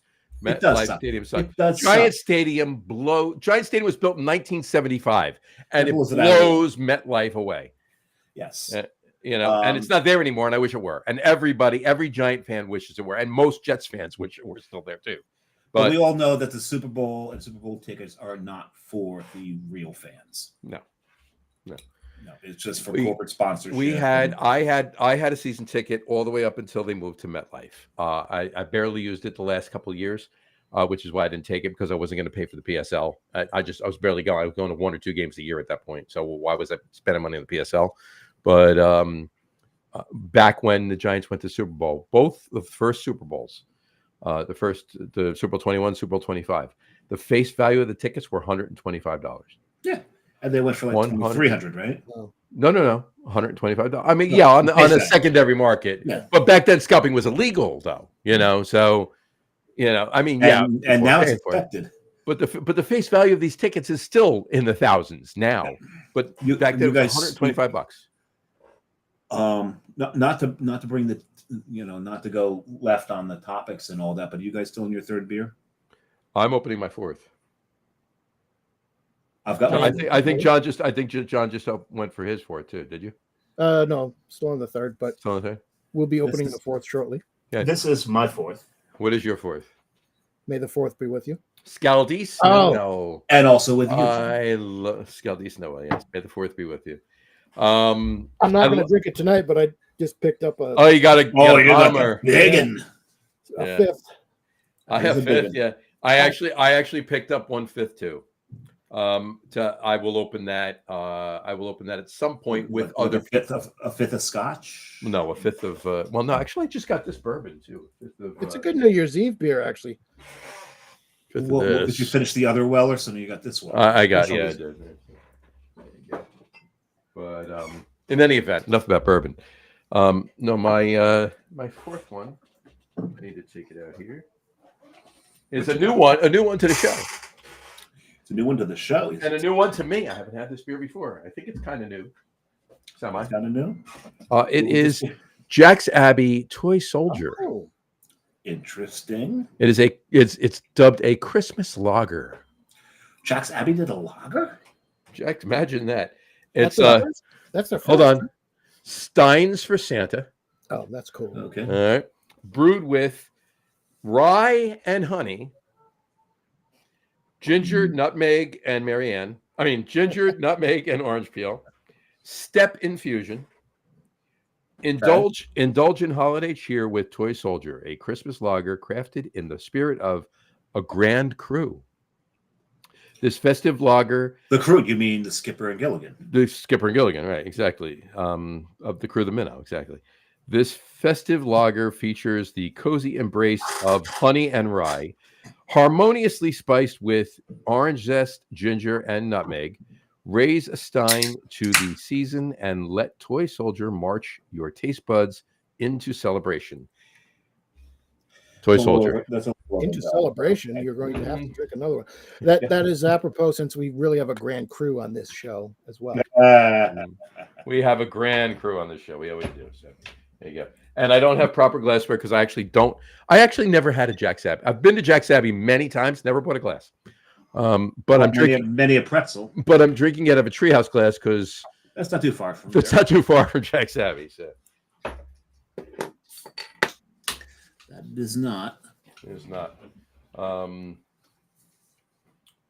Whatchamacallit? So let me pour this in. Whatchamacallit? That's a good candy bar. I like It is. Whatchamacallit's a good candy bar. I do like whatchamacallit. Basically like a Reese's peanut butter cup in bar form with Rice Krispies. Yeah, you're not wrong. That's kind of what it is. I like that. I do. Which I had one right now. I do have some chocolate. I have a lot of chocolate downstairs. I just don't have it up here right now. Well, I'll have some chocolate later on in the show. And there it is. That's a pretty beer. It's well, yes. Ooh, very nice nose. Is it? Mm-hmm. Do they play a song on your tongue, John? That is lovely. It's a lovely little ditty. That is really nice. Wow. There's definitely March of the Toys. The rye spice and the honey is playing really a wonderful game with the ginger right now. Do you have more than just the one? Or are you going to drink one when you do your annual watching of March of the Wooden Soldiers? That's where I was going, Mike. There we go. Man. All right. Do I know this idiot or not? Do you watch it recorded or on PIX? No. Of course, Pix. You got to watch it. You can't watch it. But here's the thing. Now, I haven't seen it lately, but years ago, and I don't remember how many years ago. It could have been 3 years ago. It could have been 10 years ago. I don't remember what it was, but they actually aired it on PIX with the original commercials when they played it back. That's pretty cool. Like the early '80s or something like that. Wow. And in the middle, in one of the commercial breaks, did they have someone doing the picks? Remember the game? Yeah. Like... Yeah. Well, I forget what commercials they show, but they also had the station breaks with the news anchors at the time going. It was awesome. I loved it. They run the black and white and the colored versions too, right? They do. They did And colorize. did they also do the? It's 9 o'clock. Do you know? Bernard? 10 o'clock. It's 10 o'clock. It was 10 o'clock. They waited till 10. Yeah. Till 10. It's 10 o'clock. 10 o'clock. It's 10 o'clock. Do you know where your children are? Well, you need the parents of the age to come out of their family. Yeah, they're still sitting on the couch from all afternoon on their phones scrolling on TikTok. That's what they're doing. No. There was no. Back in the day, there was no I know. I'm talking about now. Phones were still on cords back then, and if you're lucky, you had like that 25 foot one. Yep. But unraveling that thing was a bitch when the thing would get tangled. Oh, it's horrible. I have a Sweetwater wear warmer, Festival. Nice. And this is a new label for them, and this is the first time it's been the same label as long as I've been down here. Mm-hmm. So I've been drinking it for 24 years since I first moved down here. I think they missed an opportunity here. They should have called it a Festive sale. Yeah. When did? But you got the appropriate glassware for this. They just probably didn't want to get.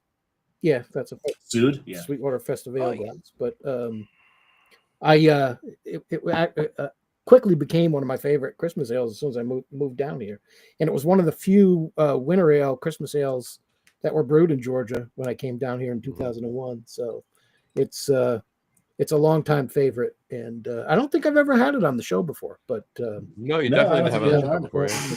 That's awesome. There you go. New two in a row, two new ones on the show. I've had many Scaldis Noels on the show before. So I'm pretty certain these two were new to the show. They both are new to the Well, the Red Sweater Ale is obviously new to the show because it's new. Obviously. I will keep an eye out on halftime for that Toy Soldier because that sounds really good. It's fantastic. I have some tomorrow. And let me know if you can find it. If you can't, I'll try and procure a can or two for you. And I'll send it to you. And I guarantee you that my next beer will be something new to the show. I know your next beer will be new to the show. Do you know? Yes, you know. I know your next beer is. So, but yeah, it's fantastic. Well, these are getting to some sultry tones. There you go. I don't know why I just thought it. The dulcet tones. I don't know why I just I got to tell you this. Now I don't know why you said that. It just reminded me. Obviously, I've talked about the fact that I was on a couple of different volunteer fire departments over the years, life members in both of them, right? But about 82 of them. At least, right? I got around. But so on Fair Lawn, New Jersey, right? Louis Evangelista was a cop in Fair Lawn, great guy. And he was on the desk one night. Okay.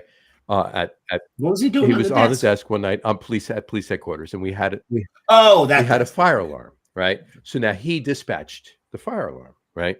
So it's like 3 o'clock in the morning, right? So he hits the tones and all the pagers activate and everything else, right?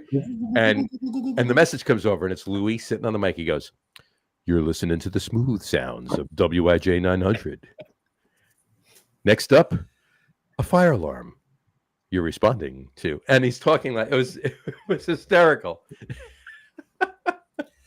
When I was in I'm college, like, you're laying there in bed, waking up for like, what the hell am I listening to? and it just terrifies you out of any sleep that you're in when they do that. When I was in college, I was in the fire brigade at Rutgers, and my roommate and I were both on the volunteer fire department, and we had bunk beds,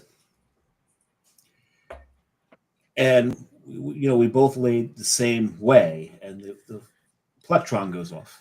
Plectron. Oh my God, you're aging yourself there, my friend. The plectron.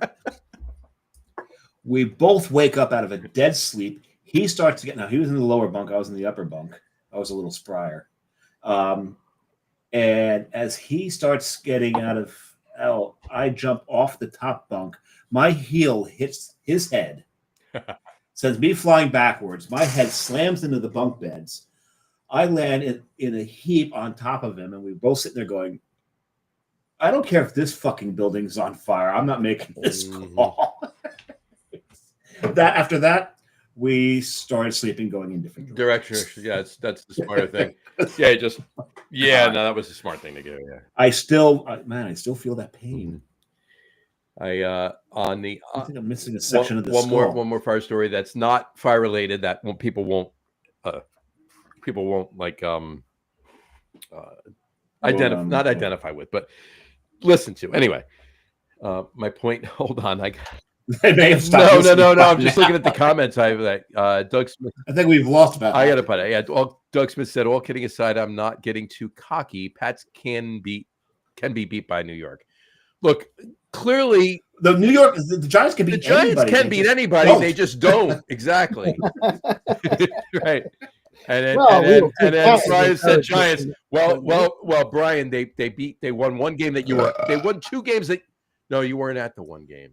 Well, you were at the no, he was on vacation. He was where he was getting his lost at the time. Or no, was that the Chiefs game that he wasn't at? Or was the Philly game he wasn't at? Oh, it was the Philly game he wasn't at. Yeah. So yeah, one of the 2 games that the one game you weren't at, they won, and they won one of the games you were at. So there you go. Those are the 2. Yeah, fine. And then Doug said, I keep hearing soft 10-2. There you go. I've heard that too. Is that 10-2? Guess what? It's still 10-2. Yes. Soft or hard. Until the Chiefs. Yes. Until the Chiefs. You gotta love it.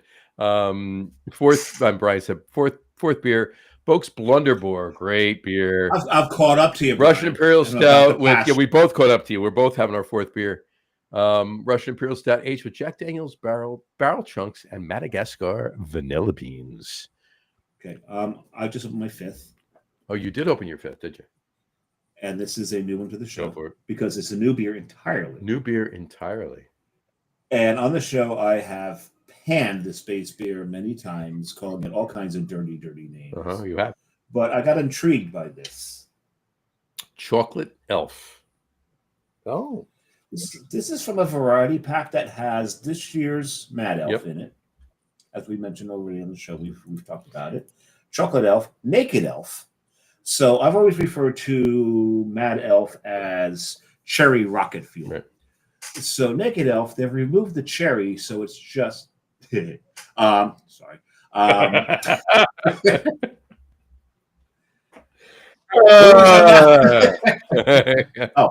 So they there's no way to not put this. Did they remove the honey too, or just the cherries? Yes, the honey and the cherry is out. So it's just the Belgian. It's just the Belgian strong ale. Right. So it's basically just rocket fuel rather than cherry flavored rocket fuel. But the honey's not there to add more food for the yeast. So it's actually it's not there to add more. No. But also food for the yeast because the ABV is actually low. All right, fair enough. So the yeast must have gotten into that honey for a little bit and removed its cherry. Continue. But then there's also another one. What's the other one called? Basically, what they've done is they've taken Mad Elf and they've blended it with their wheat beer, Mm-hmm. which is intriguing. I forget what they call that one, Oh, geez. but that's in the pack as well. Yeah.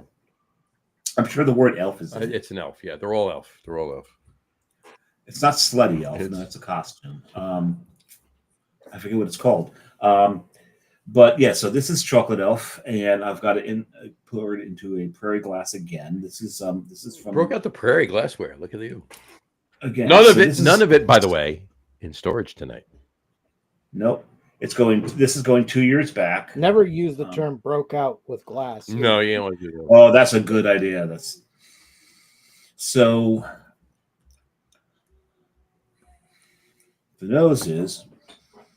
I've got a cold. I can't tell what the nose. No, I don't have a cold.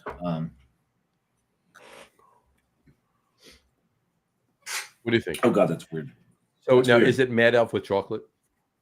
No, So there's it's weird. there's no cherries or honey. It's just chocolate. It's strange. The chocolate mixing in with the Mad Elf almost gives a straw flavor. You get like a cherry chocolate flavor from the No, I'm not getting cherry chocolate right now. The previous beer might be interfering right now because I'm tasting straw. Huh. So let me get through halfway. Yeah. through this before. Get back to us in about 9 sips. We'll go like 9. straws in New Moon hay. Like 9 sips. You mean German 37 New sips. Moon hay. I love it. New moon hay. As the moonlight washes over the new moon hay. As in hay. Do you get the New Moon hay?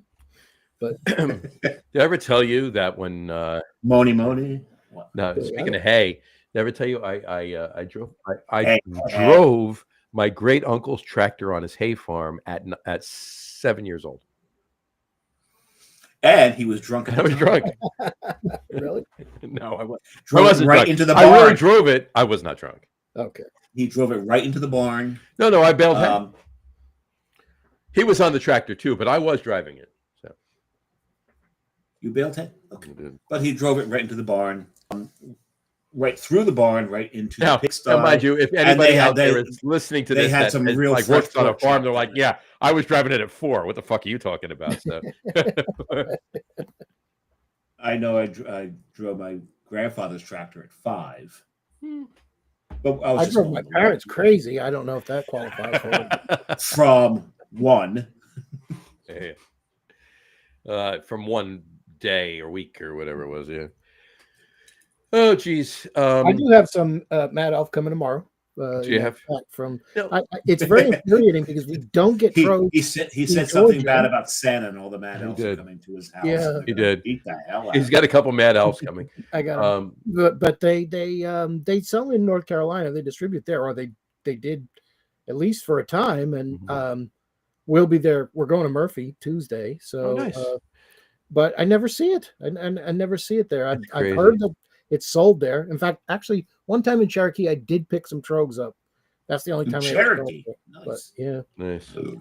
So I that, like by, that. by the way, on that note, all right, I don't know if I wore this cap honestly in honor of you, John, tonight. the Highland. The Highland, cap, yeah. So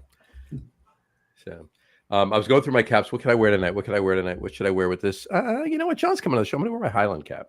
Yeah, I almost had a Cold Mountain. That was like I just had. Did you?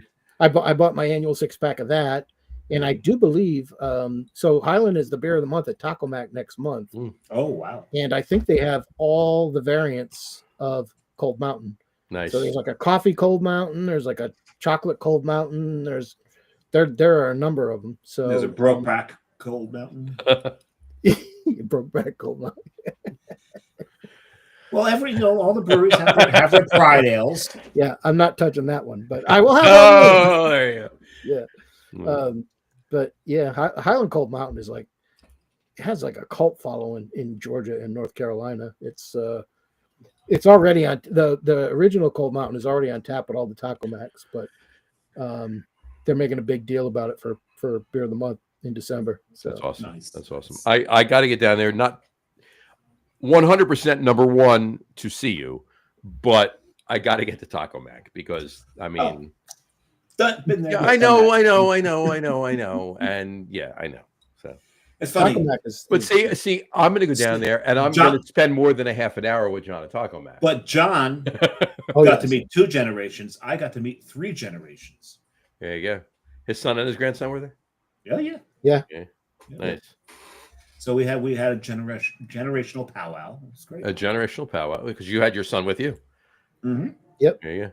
And he was very, very cool. As were your Well, Must take after his mother. He was yeah, right. He was very cool because he had already at that point had his first shot of Malort. No, he had not. Oh, he hadn't it yet. I did. Yeah. Yeah, he hadn't at yet. I don't know why I said at yet. He hadn't yet. Let's see. Was it on the way? No, it was on the way back. No, on the way back. He had it already. No. Because after that, it was the next day he had his first shot in Georgia. No, because we met him in Georgia. Actually, it was that day, but it was later that day because we went to Athens and had dinner after meeting John. For See, lunch they're as different as night and later that night. Yes. And midnight train to Georgia. No, but we met John for lunch. Okay. We had a lunch, then we went to Athens, checked into the hotel, went and got dinner, and that's when Matthew. And that's when he had his Malort. Had his shot of barrel aged Malort. Barrel aged Malort. So he has now. Has Matthew had No regular Malort yet? He has not. He's only sipped the nectar of the barrel aged Malort. This is correct. Dave hasn't really told you what happened, but he actually closed Taco Mac down that night. He stayed and closed it down, and that's the night the lights went out in Georgia. Georgia, right? We drank the place dry. Yes, Drank it dry. That's why we had to go someplace else to get Malort. Mm-hmm. Yeah.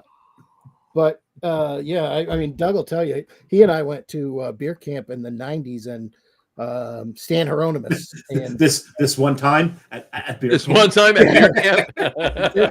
yeah, well, it was Oldenburg's beer camp, and we went there. And Did Doug bring Cincinnati the Fort Doug bring the flute?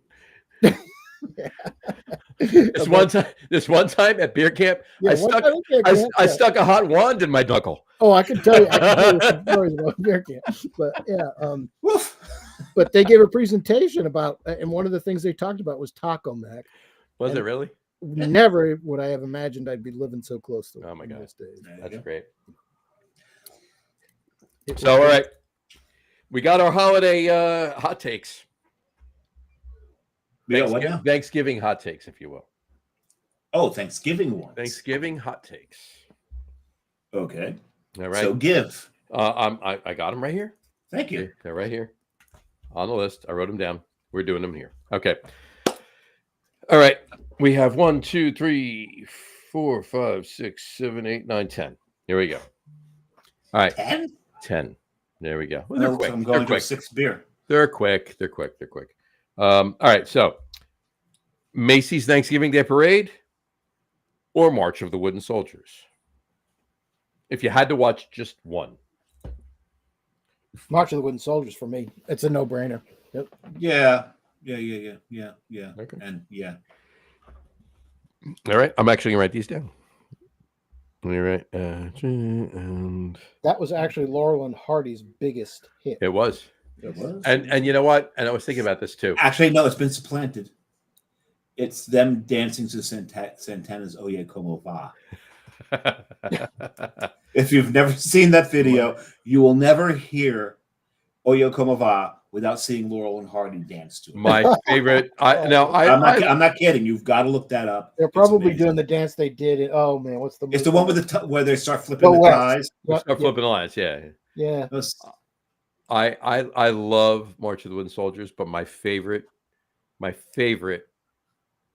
Stan Laurel line, if you will, is he has a car accident, and I forget whether it was Ollie that asked him or somebody else asked him. He says, "Have an accident?" And Laurel goes, "No, thanks. I Just already had had one." Yep. So anyway, all right. So March of the Wooden Soldiers. And Brian Boak agrees with this. March of the Wooden Soldiers. Brian Boak, I'll put it up. Brian Boak agrees. March of the Wooden Soldiers, 100%. There you go. All right. Hot take number 2: football on while eating, or you turn it off while you're eating? Bullshit! You turn that fuck off. Hey, You'll keep that shit on. I'm aware, and obviously you don't Because even have to ask me what mine here's the whole is. thing. but If you turn it off, you have to talk to your relatives, and Fair nothing enough. good can come out of that. Exactly. Well, that's when you hold the remote in your hand, and as soon as the conversation goes astir, boom. You turn the volume up. There you go. Oh all right. God, look at this play. That was amazing. Everyone, look at this. Number 3, walk after meal or right back to football. Some people walk. That's a thing. It's a thing. It's a thing. It's a thing. People walk after they eat a lot. They'll go out for a walk. Wrote that with a straight face? I didn't. I did not write that with a straight face. No. I'm not. Some people walk after their meal. I'm not even going to deign to answer that one. Walk after a meal or right back to football. So I football. Yeah. Okay. Fair enough. There we go. 364 other days to go for the walk. 100%. All right. Which 5 of them you might. One meal, and this is foreshadowing. 1 meal or 2 meals? Well, I've said it before. I've said it on the show. Clarify it. I've said this before on the show, and I said it before tonight. We do lasagna first, as you know, we're Italian, so you're talking. Well, Italian. I'm Italian and German. Are you talking Thanksgiving feast the day before and the day after? No. That day, and on Thanksgiving, right? So we, you know, I'm half Italian, half German. So we eat lasagna first, and then several hours later we have the turkey, right? But the lasagna can be considered lunch, right? We're not eating turkey at 1 o'clock in the afternoon. So we're eating like in the beginning of the first game, like I said, we're eating lasagna and not much more. We have some appetizers and stuff, and then several hours later we have the turkey and the whole meal. So that's what I mean by that. So 1 meal or 2 meals? 3. 2. And 2 for me is At least 2. Thanksgiving dinner, and then more later. No, you have to have a sandwich later with turkey, stuffing, cranberry sauce, gravy, and don't hold the mayo. Don't hold the mayo because that's 10-yard penalty. And sometimes whatever the heck else you got left too. So. Here's how I make my. You throw Brussels sprouts in this? Here's how I make my sandwich, John. I get sourdough bread. Okay, I use the mashed potatoes as mayo? like mayo. I spread it on one side. I take the cranberry sauce and more than just a thin line. I put cranberry sauce on the other side. Then I put turkey and stuffing in between the two, and that's my sandwich. And gravy, of course. But I put turkey and stuffing, gravy over the stuffing, put the top on it, and then eat it. That's the sandwich. So, cool. All right. So we're going with 2, regardless of how you get to the number 2. Obviously, Dave's getting a 3. But after you eat all that stuff, there's gonna be many number 2s. Now I have in there turkey or lasagna, and I don't know if either of you eat lasagna on Thanksgiving, but turkey or lasagna. Here is the thing. For me, cooking a whole turkey is Thanksgiving is the only time I do it. And the reason for it's a big pain in the ass, and I'm not a major fan of turkey per se. So you give me the choice between the 2, it's always got to be fucking lasagna. Mm-hmm. And yeah, Carrie's making lasagna this year because she's also half Italian. Well, yeah, obviously. So I'm not. I can pass as Italian, but I have no Italian whatsoever. But yeah, lasagna. Lasagna. Turkey John? for me. Turkey. We eat All right. lasagna other parts of the year, but on Thanksgiving it's turkey. I make my mother's recipe lasagna. Well, that's what I'm making tomorrow night. My mother's recipe lasagna. Yeah. And we're not Italian, but Rhode Island, they're everywhere. So that of course, my mom knows best. So yeah. And they ran the city of Providence for a while. Yeah, with an iron fist. All right. Appetizers to pregame any of the meals, or just straight to the meals? No, it's like a meat tray or a cheese tray or something like that. I usually don't finish my meal because of all the fucking appetizers. Yeah. Fair enough. So we put out cheese and crackers, pickles and olives, that type of stuff. I usually eat about 80 deviled eggs. There you go. Never made deviled eggs on Thanksgiving. Oh, many other holidays, but not Thanksgiving. Because I used to, but we've got away from it So We got the I put out a huge meat tray. We do you now? a full mozzarella and roasted peppers and tomatoes, shrimp cocktail, and of course a smorgasbord of nuts, right? And then some legumes as well. shrimp cocktail we do on Christmas Eve and New Year's Eve, but not so much Thanksgiving. New Year's Eve, yeah, but not Shrimp not cocktail. Well, New Year's. with my family, my father, whatever, we shrimp cocktail seems to be like every time we get together, there's shrimp involved. You cannot go wrong with shrimp. No, you can't. But no, for us, it's, the appetizers are get the gorgonzola stuffed bacon wrap, gorgonzola stuffed dates bacon wrapped. Gorgonzola stuffed bacon wrapped dates. Yes, I've had them. Fantastic. love them. And hold on, but you have to finish them in a maple walnut glaze. You don't have to. Oh no, you have to. No, you don't. You don't. That's more than enough. But also do the A deviled egg. bourbon maple bourbon, glaze. bourbon vanilla maple coconut.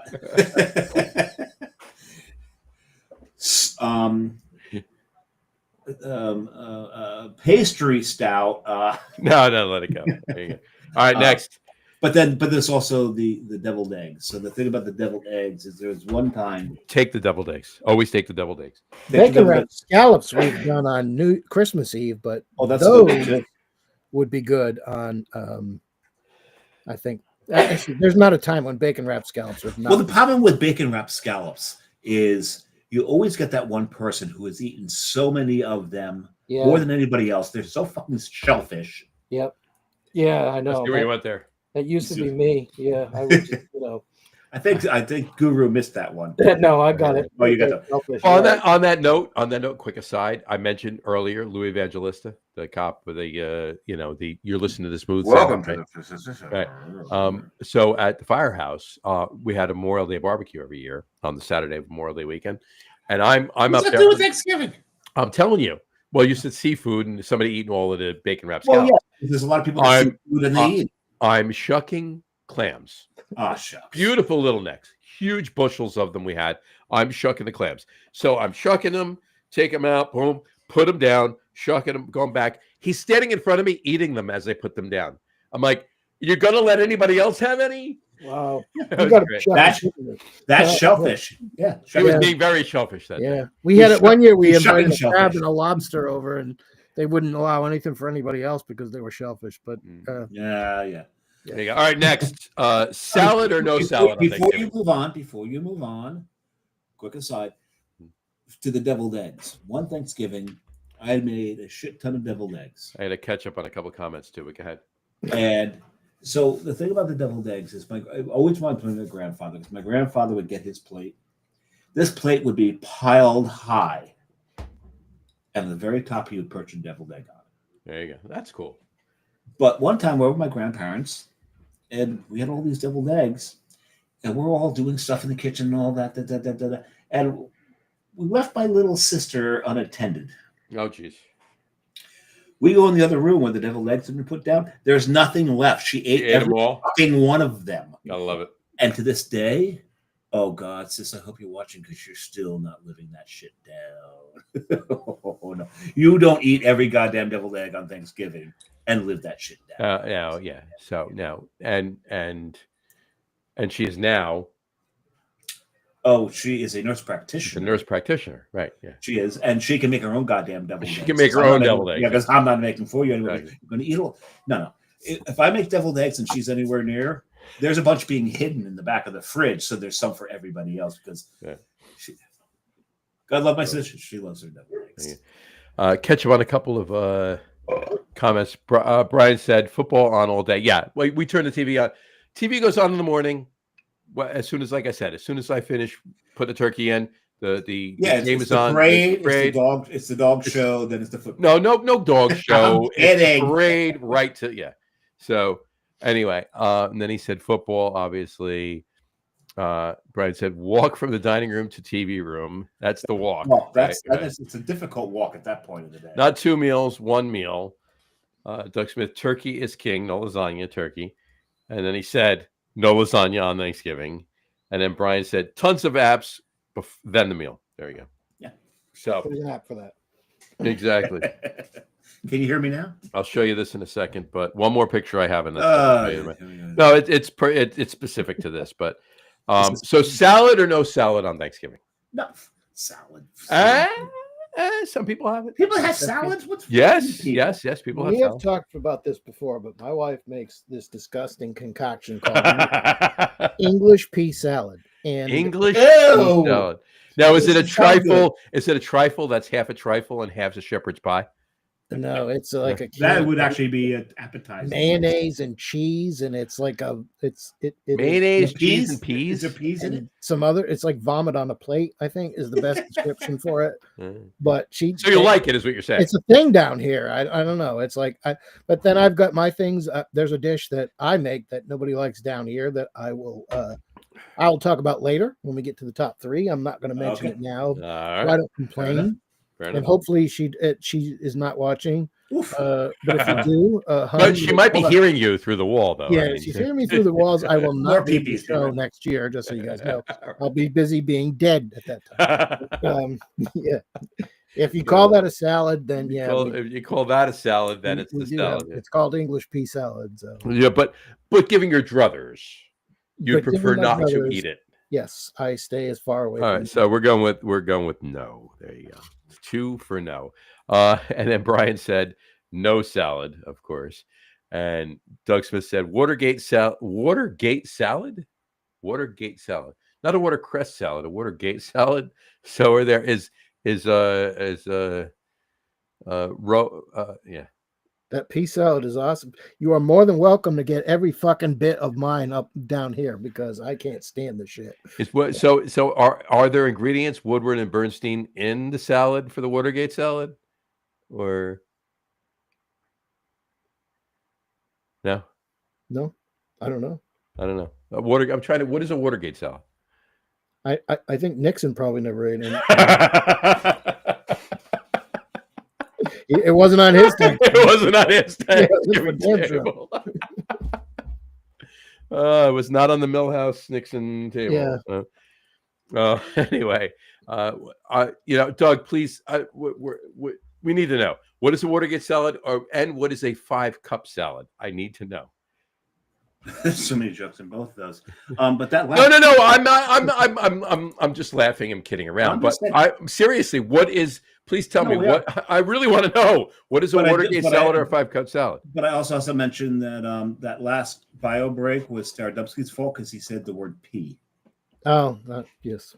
You did. So that just sparked the bladder to go, hey, time to go. So let us know what those Doug Smith's telling us to frigging Google it because he's too he's either too lazy or too drunk or too old to type. Good. That's what he said. He said Google it. Okay. Well, you know what? I will Google it momentarily. You know what, Dave? You Google it. I did say pee, but if you actually had some of this salad, you'd have been puking while you were in the bathroom. Puking, yeah, that's just peeing, puking. So, you know, that's a big beer show. That's in 5 weeks. It is. Yes. When you get to the 7th level of hell, that is what they serve. All right. Watergate salad, also referred to as pistachio delight or shut the gate salad, is a side dish salad or dessert salad made from pistachio pudding, canned pineapple, whipped topping, crushed with walnuts or pecans and marshmallows. It doesn't sound all that. It sounds like it's delicious or horrible. I'm not sure. Yeah, it could go either way. It could go either way. Actually, that doesn't sound too bad, but well, compared to what you just that you mentioned. Yeah, well, I want to know what what was the title of your salad, John? English pea salad. English pea salad. Okay, so we got to look these up. English pea salad. I got to write these down. So Grandma's 5-cup salad includes mandarin oranges, crushed pineapples, miniature marshmallows, flake coconut. That's ambrosia. 5-cup salad is ambrosia. It's mandarin oranges, crushed pineapple, marshmallows, coconuts. That's ambrosia. That's ambrosia. Straight up ambrosia. Okay. All right. Fair enough. All right. I like ambrosia. I like ambrosia. I do. You know what makes a really good ambrosia? Not even kidding. This is not a joke. Okay. Jim. Healy. Really? Great ambrosia. Makes a fantastic I also ambrosia. like their I also like their music. There you go. Yeah, exactly. Just a- Makes a great ambrosia. And he makes a really cool Paco, too. That's how much I feel. There you go. Yeah. Oh my God, he wrote a lot. Here we go. He wrote it. I shaved him into typing. I love it. Watergate salad is a sweet, creamy dessert salad popular in the United States, especially at holidays, church potluck, Oh, he and didn't family type. He gatherings. fucking copy pasted. Despite the name, it has no connection with the Watergate scandal. It's just a retro recipe from the Now I'm 70s. disappointed. And yet it still was not on Nixon's Thanksgiving table. It was not there. No. There you go.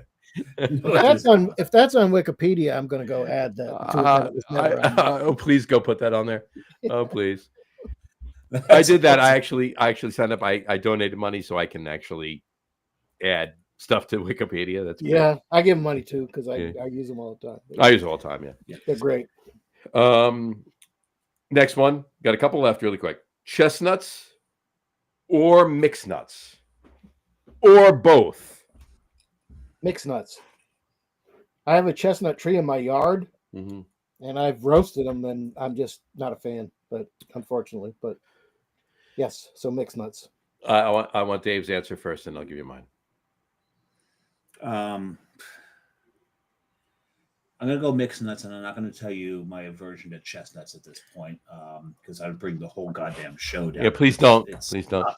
It's not a fun. Brian's story. are mixed as well. Mine is mixed, but I will tell you this: if you have, You're Italian, so I you have to. If you have really good chestnuts, and you roast them perfectly, they're fantastic. Short of any of that, it's mixed nuts. So 99.9% of the time, it's mixed nuts for me. Well, it's no surprise on Yeah, this show that everybody would be a fan of mixed nuts because we've had enough of them. We're a bunch of many mixed mixed nuts. But I've had chestnuts roasting on an open fire. I've had Jack Frost nipping at my nose. Before, Yes, too. but yeah, I don't know. We've got them. I've got a plentiful supply every year. It's a pain in the ass because they come in these big spiky things that you step on. You think a Lego will hurt your ass? Don't walk barefoot in Oh mine. my God, those are horrible, John. Yeah, Oh my God. But the thing is, I remember the very lean days where I had chipmunks roasting on open Oh fire. wow, was Chipmunks. Alvin! Alvin, yeah. Okay. Okay. All right. Hot sauce dripping All right, from there. hold on. This one I threw in there as a wink wink. Beer or wine on Thanksgiving? I don't even think I need to answer that. I don't think any of us do. I put it out It there. would be beer, yeah. Is there an option C? Or bourbon. That's the option C. Is there a D? No. Because there's a possibility I may be doing. Oh Jesus. How did I know that? You knew that was coming. Doug, this is your fault. It's Doug. your fault, you asshole. By the way, about your comment All about your chipmunks roasting on an open fire, I heard Cousin Eddie gave those up with squirrels because he heard they were high in cholesterol. He did the high cholesterol, right? He did. God, and yeah, because he was tired of too often emptying the shitter. Yeah. Shitter's full. Shitter was full. Yeah. I gotta love it. Gotta love it. All right. Don't like that. Don't like that. There you go. And the rocket's red glare. Oh, the movies. I love it. Doug Smith's doing tiki cocktail. I feel in the morning I'm going to have Doug- resignation letters from all of my employees. of your employees, Yes. exactly. Doug Smith is doing tiki cocktails this year. And rightfully Exactly. so, John. Brian Boak said bourbon at the end of the night, 100%. There second. comes a point in time after Where Brian, that is bourbon at the end. At the end of the night, yeah. Wow, that was a very good bourbon. Oh, hold on. I finished my last beer of the day before dessert. I have dessert with a cup of coffee, and then it's right to bourbon, and I'm bourbon. And a cigar. 100%, absolutely. Light the fire pit, call it a day. And then Brian said, "Beer, never drink wine." And then we also had Doug Smith say 5-cup salad is another classic American sweet fruit salad, simple and creamy, named because it traditionally uses 5 ingredients, each one a cup amount. It's ambrosia. There you go. All right, last one. And this is very important. That's why I saved the best to last. Ginger or Marianne? I did that already. We covered that covered that already. Thanksgiving? It's now Skipper or Gilligan. No. Yeah, we'll stick The with Professor or Mr. Howell? Yeah. Yeah. Hey, No, All Ginger or Lovey? There you go. yeah, that's a no-brainer. Yeah. Yeah. Lovey, of course, right? Yeah. of course. All right. She got the money. Exactly. What goods are going to do you on the island? She ain't baking you any coconut cream pies. Oh, you love it. All right. Oh, God. Here we go. Thanksgiving or Christmas?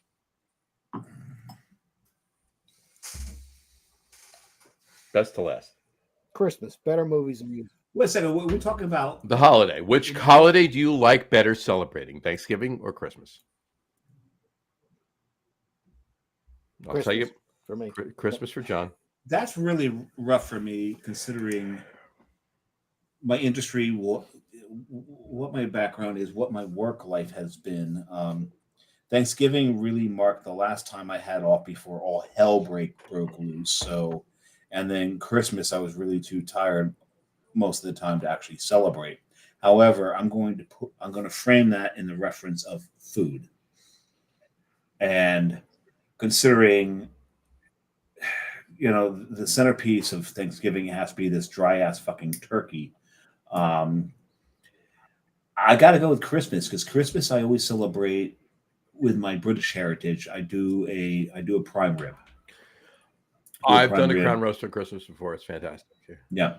And I do that, and you've got to do the Yorkshire puddings with it. And when they're done right, they're sublime. It is one of the greatest things you'll ever pop into your face. Almost. There's a few other things you can let it go. Keep going. Continue. Move it along. But even the desserts, like, because in Thanksgiving you're kind of pigeonholed in doing a pumpkin pie, and the best way is pumpkin pie is served. He said pigeonholed. But a pumpkin pie, the best way to do pumpkin pie is completely mask that with as much fucking whipped cream you can get your hands on. Not a huge pumpkin fan, even when it comes to pie. And where Christmas desserts, you've got the fucking cookies. And if you are British, Snickerdoodles. Oh gosh, Snickerdoodles. Pfeffernuss. Pfeffernuss. So for me, Christmas, just the cookies alone trump Thanksgiving. Oh, I'm not having a Trump Thanksgiving. I don't know. Yeah, we're not supposed to make this political. I'm sorry. That's my Don't fault. give me that bullshit about a $25 Walmart Thanksgiving either. The 25% less. So no, because he lied. Hey, you know what? Not for nothing. Food's a lot cheaper on Amazon. I wonder why. Yeah, no. But Christmas, just it's Thanksgiving is awesome. It's a great holiday, and it's a great family holiday. But Christmas, it's a truly American holiday. There's just like the music and the beer and the lights and everything going on. I'm going to tell you mine. You both say Christmas. I'm going to tell you mine. Mine is Thanksgiving. I'm going to tell you what. One, because it's when you can open your celebration. Well, yeah, but I love Thanksgiving. I love everything about it. This week is fantastic. I love everything about this week. I love the anticipation of the week on Monday. I love this show on Tuesday. I love watching Planes, Trains, and Automobiles and cooking and drinking beer on Wednesday. I love Thanksgiving on Thursday. I love drinking beer on Friday. I love this week. It's the big board. It's the start of the season that runs not only through Christmas, but even like New Year's, and New Year's is the third out of the right. But New Year's has, like, for if you're like a New Englander like me, you do Three Stooges and Chinese food on New Year's Eve. 100%. Right? So always eat Chinese food on New Year's. Yeah, they all have something about them. Oh my God, it's got a face. But you're gonna have Three Stooges too. But marathon. No, and Honeymooners later. I watch Honeymooners later. Marathon. But here's the thing. It's not just this week, and it's not just Thanksgiving. It's the fact that it kicks off Christmas, like John just said. and everything about it. And Christmas is still coming. Thanksgiving for me is Christmas without the presents and the nuttiness. It's the anticipation. No, he's not wrong. That there's a lot to lend itself to, the quieter moments of Thanksgiving. That you lose. I get that. And you can have more like it's easier for us to gather the family at Thanksgiving than it is at Christmas, because the families, now that they all have their own kids, they want to watch their kids open presents on Christmas morning. And so it's so much more difficult to get everybody together. And, that's, as a single holiday, Thanksgiving has that going for it. But all in all, Christmas is tough to beat. It's like the big one. It is. For me, yes, there's the gift giving, and I don't really care about that so much. For me, it's the food. I think the Christmas food, especially on the dessert side of that, trumps Thanksgiving. You did it again. Oh, I'm sorry. I got political again on the show. Damn it. Rises above Thanksgiving. Yes, it is greater than Thanksgiving. There you go. Greater than Thanksgiving. All right, there you go. All right, fair enough. It should not be synonymous with Trump. What did we say? I'm just saying it should not be synonymous. Anyway, we're talking semantics and grammar. All right, and then it's not political. Brian Boak said Christmas. Doug Smith said, too hard to call, but Thanksgiving is just a singly wonderful holiday. Thank you, Doug. There you go. I love it. It's don't respect Doug that much, but because I do. I respect you. I respect you. You know why I respect you? Because I let Dave take the brunt of all of the tikiness. All right. So I did. I got the book like a shield. I got the book. I bought glasses. I got other things. We're gonna do plenty of tiki shows on the cocktail podcast. But I let Dave take the brunt of it, so I respect you. There you go. Dave needs a tiki break. He needs a tiki break. Yeah. He needs a tiki break. I'm still barreling on. He needs a Snickers. I am rum barreling. Give me a break. You're just not yourself. Yes. If it just take a Kit Kat break. I mean, at this point, you know, even Snickers. Yeah. Well, take him off a piece of that fucking Kit Kat bar. Exactly. And then I don't think that's the. I don't know if you're right. Exactly. Slogan, but it's close. And then Brian Boak said, "Last beer of the night, Boak's Brown Magic English Mild." So you did. You better have something left for the Vikings game. I'm working. I screwed up last week. Oh, I didn't screw up last week. I got screwed up last week, but we'll leave that alone. I got screwed last week, but you took some vitamin D. I took a lot of vitamin D. Trust me. Anyway, but I'm working on the Vikings game. So there you go. But so we'll have. So John won't. No. We'll have some. Well, I'll do my best. Dave is more into tiki than me. Well, you know what? Doug drug me in, and when I left you, I was the learner. Now I am the master. Yeah, exactly. You're not wrong there. Not wrong at all. I think that happened when Doug's so pissed. He says, "Only a master of evil, Dave. Only a master of evil, Dave." Oh. I love the fact. Here's the thing, and I gotta ask this. I'll ask this right now. Okay. This always struck me, even back then when I first heard it. Okay. The second name was the name of the person, right? So it was Darth Vader, Darth Maul, Darth Sidious, right? Yeah. Okay. So Alec Guinness says, "Only a master of evil, Darth." Like he's calling him like Joey. Right? No, but there's one thing. There's one thing you need to understand is when that dialogue was written. First, it was written by a absolute non-master of dialogue. Lucas could not write dialogue to save his goddamn life. First of all, second of all, the whole Star Wars universe had not really been gelled yet.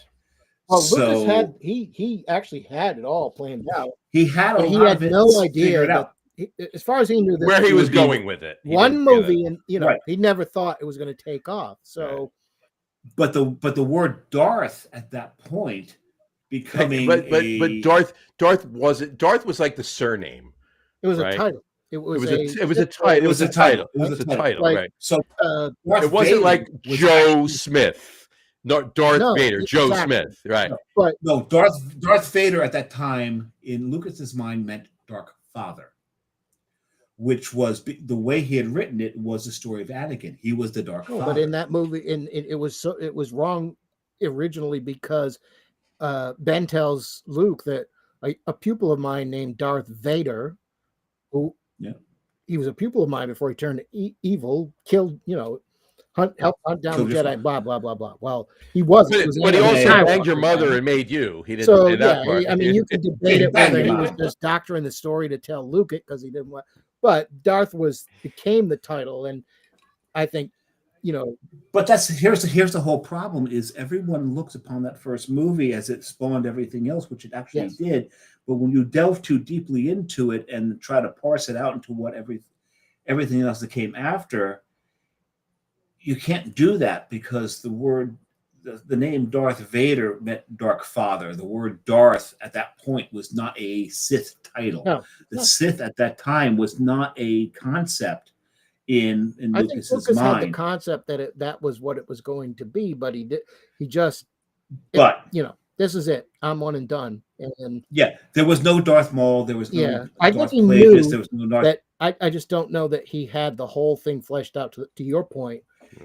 That, Exactly. And eventually that's what it became, because then you And have Darth Sidious, and of then you have all the other Darths before that, and all the Star Wars nerds try to go back to that and try to expound everything past that, and you can't do it. The first one is almost standalone to a point. Yes, everything gets born from it, but stop going back and trying to rationalize everything into everything. You can only reverse else. engineer so far, and when exactly, reverse engineer is a really good word, and that's where it drives me nuts, because they have all of this stuff where they have what's that, mixed nuts or chestnuts? It's mixed nuts. they have canon versus non-canon, and the geeks will say, and I'm there's no bigger Star Wars geek than me, but they'll say, well, canon is what happened and non-canon never happened. I was like, none of it ever happened. What are you talking about? Right? I'm pointing at Dave, to bigger Star Wars geek than you, but I'm like, okay, am I doing my ET impersonation? Like, follow and not for nothing, E.T. in the Star Wars universe. Yes, he's in Phantom Menace. Actually, he's in one of the. He's in the Imperials. Well, the Republic Senate at the time. Yes. Yes. Actually, there's a bunch of them. Actually, there's three of them. There's three of them in that. Yep, in the pod. Yeah. There you go. All right. I've opened my sixth, John. Oh my God. What did you open? And it's the one that I always drink on the show. I opened my fifth. I'll tell that in a minute, but go ahead. I drink on this show every single year. Mm-hmm. You guys probably have an inkling of what it is, but I know what it is. It's Prairie Bomb. Is it last year's? No. I don't drink the year pie. I drink remember on this show I always drink the oldest, of which I have more than one of. One of, right, gotcha. So this one, if anyone is playing along at home. Yeah, playing along at home, but also is a big Prairie fan. This is 2001. Wow, 2000 and wow, that is not 2021. No, I'm sorry, 2021. I was going to say, oh my God, I thought you were drinking a 24-year-old beer, and this is the 2021 glass. Okay. So they added more red after this one, but this is the 2021 glass. This is the glass that came in the pack with this beer. And if anybody is a big fan of theirs, you know that you have this side of the label and then you have this side of the label.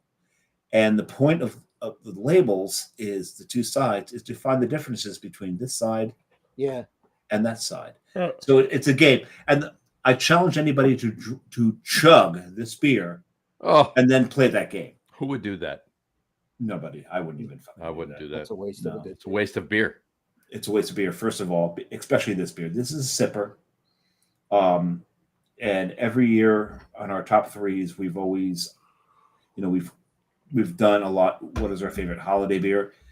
And it's got to the I have a point list of what our past top threes were on the show. I'll recite them, but they don't really change all that much. My number one is always this beer. And this beer is 4 years old. I'm 4 years old. I'm 4 years old. I'm only 4 years old. 4 years old. This beer is fantastic at 4 years old. It's fantastic at 3. It's fantastic at 2. Sometimes when it's fresh, it's a little on the hot side. Right. Which was my point before, John. You're gonna pick up some Mad Elf. Finish David, I'll tell you. No, John's apparently, is there a mouse? What are you looking at, Guru? No, I have an old prairie bomb around here somewhere. I was looking for it. But... I've got one over there. Did I drink the pirate bomb? I don't know if I drank the pirate bomb. Pirate bomb's good too. I have this. Oh well, that's just bomb aged. I'm waiting to have this in 5 weeks. What do you got there, John? No, that's a prairie bomb. It's not a Don. Mine's right there. Hey, I can actually see it. If you blend, oh my God, he's got a hair of the dog. Oh, I've got one too. He just one-upped all of us. Actually, so does Brian Boak. So does Brian because Boak, on one show it was brought up, and it was Doug's fault again, wasn't it? it was Doug's fault again. It was If Doug's you fault. blend a prairie bomb with a Look at Mad that Elf, one. would that be a bombed elf?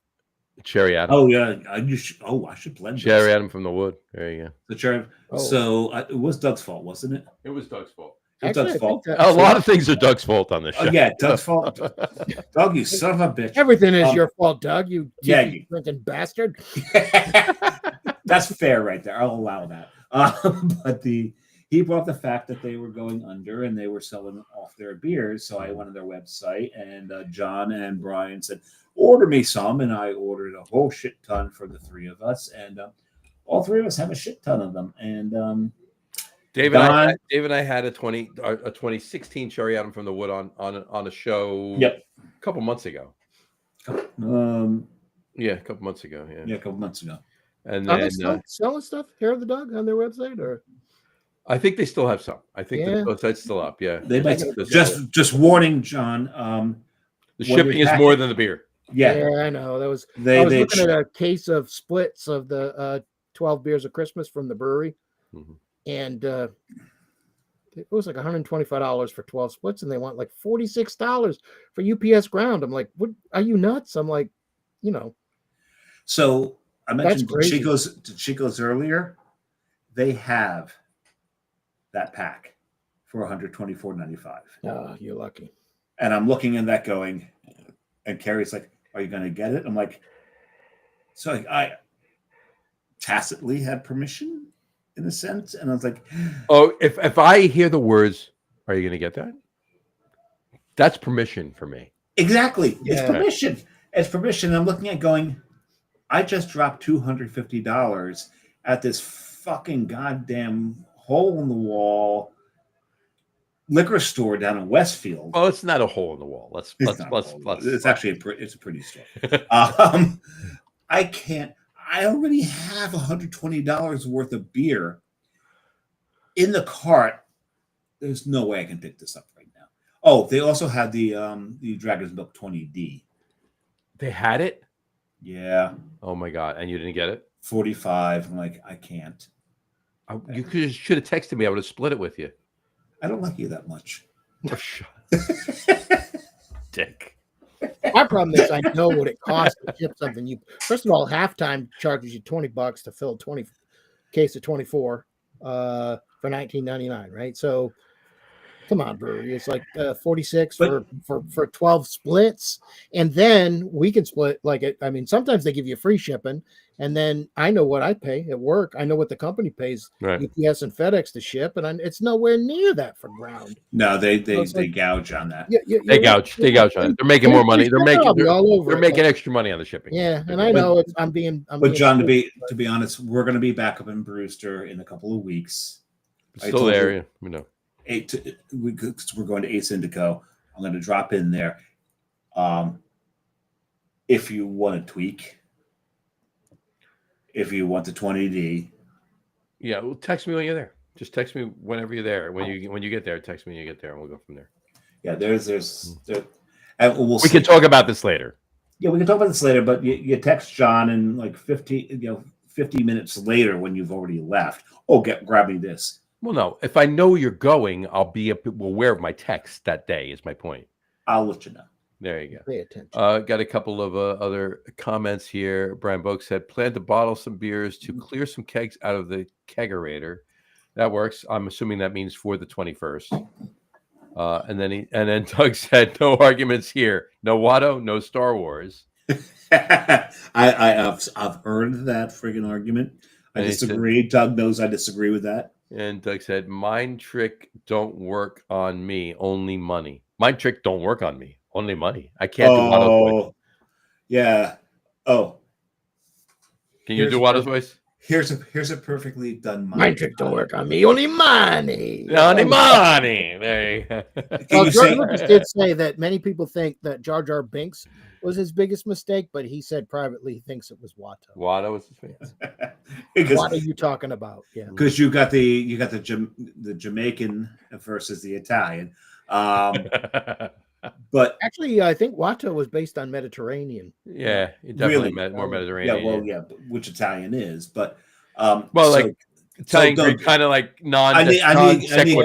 Guru. Yeah. I need Guru in Jewish. Watto's voice to say, I give you my tie. I give you my tie. Because you don't have a tie of your own. Yes. Done. All right. Really quick, my fifth, by the way, I'm drinking a Nice Schoof or nice Schoof. That's pretty nice. It's kinda That's nice. Very nice. Nice. Very Yeah. nice. Look at it. Look at the gnomes. Oh, look, they're sitting around a campfire. It's very nice. Their beards are about to burn. They They're are. roasting a chipmunk over and over. And I put it in the best proper glassware I could. It is a Belgian glass. Comes all the way from St. Bernardus. There you go. Oh, Watu. Watu. what are you talking about? Yeah. What two you talking about? There you go. There you go. And I may or may not have more of those. So, or more of these. These or More of these. Do you have one of these? the glass? This glass, yeah. No, because mine broke on the way home. I got you covered. Okay, cool. John I heard the musical I heard the musical sounds of a beer cracking. siren of the siren sound, siren song. Because What are we here, Mr. John's been Staradumsky? inspiring me all night tonight, but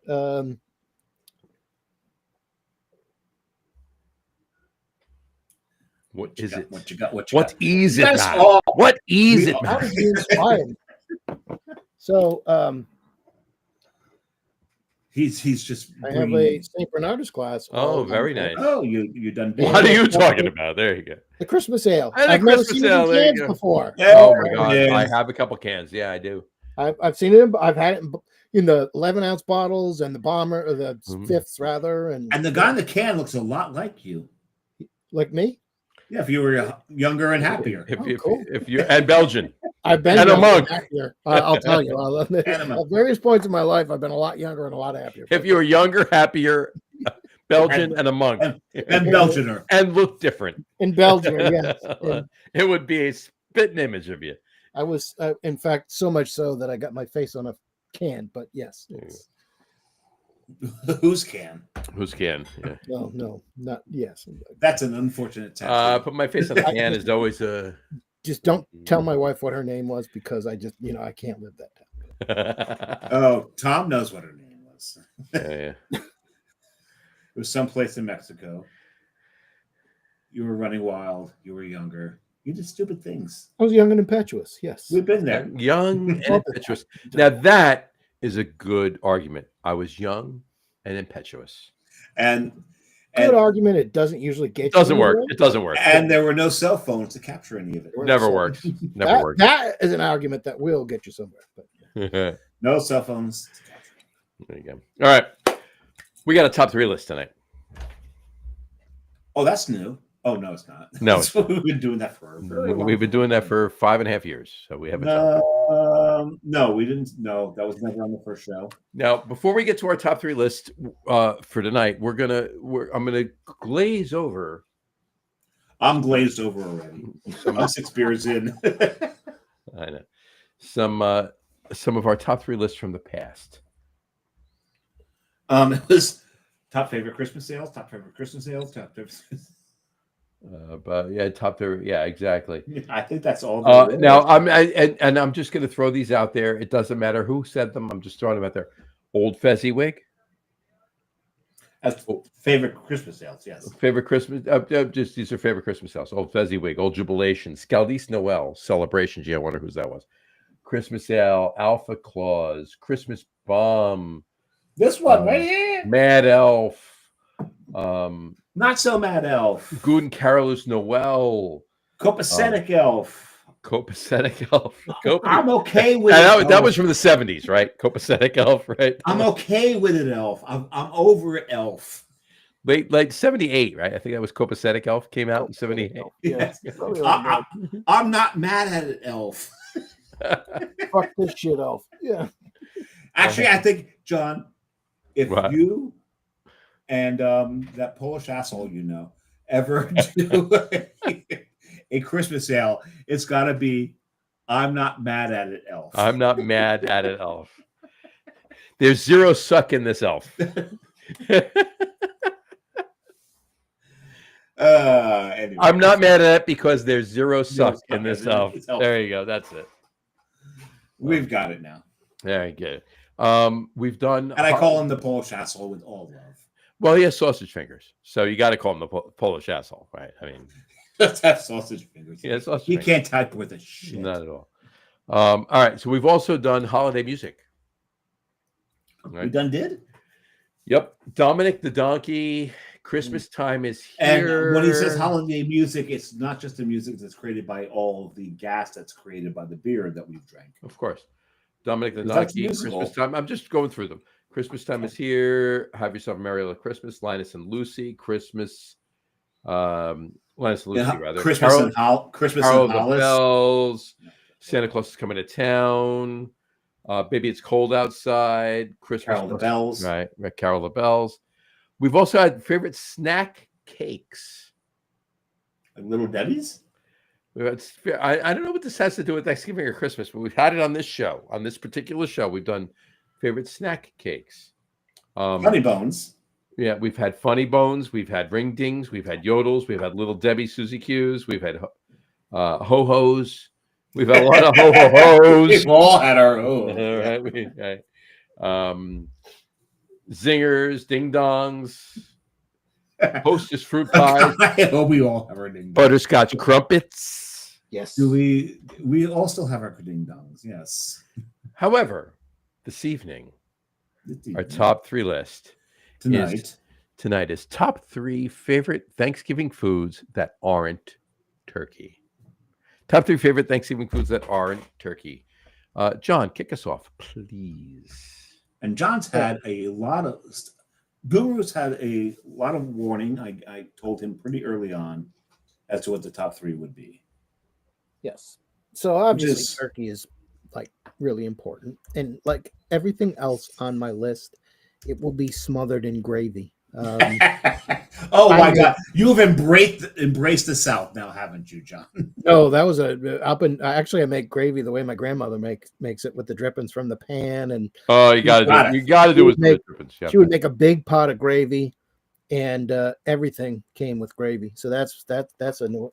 Even the cranberry sauce. Everything is covered in gravy. Down here it is giblet gravy, which is not what I'm talking about. I'm talking about just turkey gravy from the pan with flour and seasonings and drippings, right? Yep. And that goes over the turkey. But the top three things that aren't turkey, top two foods. Of course, you have to have mashed potatoes. I make a big, huge. What kind of potato? Mashed potatoes, and I make a huge tub of them with usually Yukon Gold and has to be Yukon. I do a Yukon Gold and red mix. Really? And that comes out really good. A stick of butter and a bunch of milk and salt. I use heavy cream. I use heavy cream and one secret ingredient, a half a cup of sour cream. Oh, that's interesting. Now I don't put the sour cream in it, but the heavy cream must be at room temperature. I find if you use a whole stick of butter, though, you don't need to use the heavy cream, or because you get all that fat from the butter. I put about a quarter cup of heavy cream and a half a cup of sour cream in it. That's what I do. My grandmother used to put nutmeg in it, but nobody down here will go for that. And actually, nutmeg That's is interesting. I've never done that. I've never That's- tried yeah, that. that's I really put good. I put garlic powder in mine. Stand up to the gravy. I don't season it. You season it when it's on your plate. Season it how you want it on. No, plate. no, no. I season it with salt and garlic powder. Salt, yes, but not the- garlic but the- powder. They can put on a plate. But the big secret for me is having a ricer. Yes. Oh no, you have to have a ricer to do. You've got to have the ricer, because when you do the ricer and you rice it, so what I do is I take the pot, I throw the stick of butter into the bottom of the pot. Then I rice the potatoes right into the stick of butter so that it all melts and gets in there. Then you put the room temperature heavy cream in there, the garlic powder, and you just need about 5 different stirs with a spoon, and it's good to go. I throw it all in a stand mixer, the mad hot potatoes right out of the boiling water, and then I put the butter in, and then I start to slowly mash that all together. Don't put the milk in yet because that'll cool it off. Do you use the the heavy cream is the last thing I put in, and I literally use it to because beef, it's cold. to Yeah, beef that's it up the way I and do cool it it down Yeah, yep. But I want it. I have to get it just to the right consistency where it's not like, I don't want thin potatoes, but I want them to have some body to them. But I don't want them like plastique. Yeah, you don't want that either. That's why I rice it, because if you don't rice it, you've got to stir it too much, and then too much of those carbohydrates start to unfold. I forgot the word here. It starts to unfold and becomes more glossy. And if you rice it, you stir it only a little bit. You only disturb it so much that it becomes fluffy rather than glossy. And that's the way I like my mashed potatoes. And the other way I like my mashed potatoes is completely drowned in gravy. Mm-hmm. Yes, and that's it. They're going to be. That's the next part, is drown them in gravy. Yep, drown them in gravy. And then next is now. There's 2 ways to look at this, because stuffing, right? So I like. Oh fuck yeah! I like classic New England Bell's stuffing with Bell's seasoning and sausage and chopped celery and onions. Explain the Bell's seasoning. Saute. Bell's seasoning? Yeah. Comes in a little box with a turkey on it. I know what you're talking about, but so the Bell seasoning has Very sage. earthy with sage and yeah. There's rosemary in that seasoning. Yeah, I think there's rosemary in there too. Yeah, there's rosemary in there too, but it's there's rosemary. Absolutely, sage is the big thing, right? Is the major sage flavor. is a huge thing. Yeah, and there's sage in the mix that you're going to get too, but we have to do that sometimes. And my wife does cornbread dressing for that version of stuffing, and she'll make that with buttermilk and cornmeal and all the other. Here's the whole thing: onions and stuff that she puts into it. So I will stuff the turkey. She will not. Hers goes into a pan for the dressing. Yeah, cornbread dressing. So, but that's the thing with most households. You've got the tradition from one side and one tradition from the other side. So a lot of households wind up with 2 stuffings.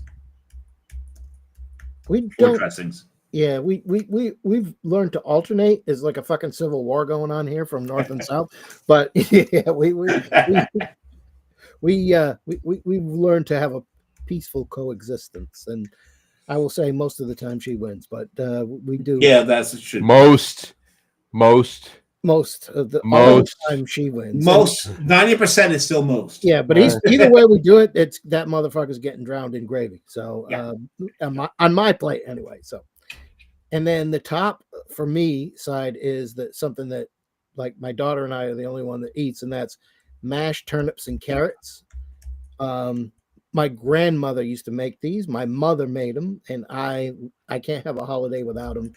Salt, pepper, butter. That's it. Lots of butter, but mash them all up, and it's out of this world. And then you, of course, drown those in gravy too. So, Carrie made the turnips today. Cutting them, they smell a little oniony. Cooking them, they smell like broccoli farts. Yes. And I was burning a candle in here earlier today because she was making the turnips. She loves the turnips. There's the civil war on this in this household. Is that? Yeah, I can live without turnips. I love them, and that's why I didn't want to mention them earlier, because my wife despises them in the same way that I do the English pea salad. So I'm like, And this is the beauty of Thanksgiving, is these wars of what is acceptable, what is not acceptable, because you've got those families that have that green bean casserole and that's where we do that down here too, and I like that. But we've come to the realization that, you know what, you eat the English pea salad, and I'll eat the turnips and carrots, there you go. and we'll both be much happier. So That's fair. There you go. All right, Samurai, you're up. Number 3 is the aforementioned, and I have to have them every Thanksgiving. It reminds me of my grandfather. I miss him dearly, and that is this deviled eggs. There you go. It's got to be done every time. As part of the appetizers, and we do it. I do like to mix it up every now and then. Sometimes, because the standard is you put the paprika over the top of them. Sometimes I'll put cayenne pepper over the top of them. Sometimes I'll sneakily put ground habanero or even Reaper on top of them, and just make everyone hate me for the rest of the day. That's fun. But no, deviled eggs, absolutely. And now my sister's not around. I get to eat some of them. It's great. She my wife make makes them with the paprika over the top, and I love them that way. So and yeah, and every now and then I'll take like either dill pickles or bread and butter and put them into like almost like matchstick them and stick those into them as well. Huh. As a little extra, put a little crunch into it, little tooth, and a little extra flavor in there. Put a little sour in with the rest of it. So there's so many different ways, and I like to play with the way I do the deviled eggs. Sure. But I do the deviled eggs every year. Nice. So that's my number 3. My number 2 is the stuffing. Stuffing is, to me, greater than turkey. Turkey is just a reason to make stuffing for me. And yeah, that should go down as an all-time great literary quote, because yeah, right. It's so the whole reason for it. And that is why God, if you believe in that, that's why God created turkey. So you can make stuffing. And Doug said, I understand. By the way, Jess was already starting working on the prep for the stuffing tonight. Yeah. Oh, I'll do that tomorrow. Mm-hmm. Tomorrow, but we already have the bread out staling. The bread's got to be stale. Yeah. This year I may leave the crust on, just to give a little extra tooth to it. But like Brian Book said, he understands the 2 stuffings, plain and sausage. Absolutely. Carrie will make the plain herb stuffing. She obstinately every year does this. And when I make my stuffing, everything else she makes, everyone will scarf the hell out of it. But my stuffing will eat. More people will eat my stuffing than hers. She's got it as the traditional. I get that. Dave likes it when people eat his stuffing. There you go. Yes. But my stuffing is an apple sausage stuffing. Very nice. So yes, you got to have that sausage stuffing. Yep. But you throw that apple in there, adds a little extra element to it. I love that. But the reason I love this stuffing, not just for when you first eat it, but as a leftover, in cahoots with my number 1. Good. Every Thanksgiving gives me the excuse to make one of my favorite soups. Is an apple almond cream soup. Apple. Everybody that I've ever made this soup for asked for the recipe, and I'll give them the recipe because it's in a book. I got it from a book. I've changed it up a little bit, but not that much. It's fantastic. And I will make as much of this soup as I possibly can. And I need to make more of it than anybody will possibly ever eat on Thanksgiving. And the reason for this is it breaks down to my favorite leftover, Thanksgiving leftover. Everybody talks about the sandwich. You got to make the sandwich. John's got a sourdough. You got Jersey Johnny, that is, got his sourdough. Staradumsky talked about putting the cranberry sauce on it and all that. Hold the mayo if you want, but don't hold the mayo. But for me, my favorite leftover is take that apple sausage stuffing, and I'll warm it back up. I'll put it in a bowl. I'll make a mound in the center of the bowl. Rewarm that soup and ladle that soup around that stuffing, and take a spoon of that stuffing into that soup. And that soup and that stuffing together, there is no greater thing in the holidays for me than that particular leftover. There you go. All right. Absolutely love it. That sounds amazing, actually. Oh, it absolutely is. And you know what? You eat that, you don't need to eat for another couple of days. That stuff fills you up beyond belief. There you go. Oh, it is. It's thick with 2 Q's. Mm-hmm. Thick with 3 Q's. There you go.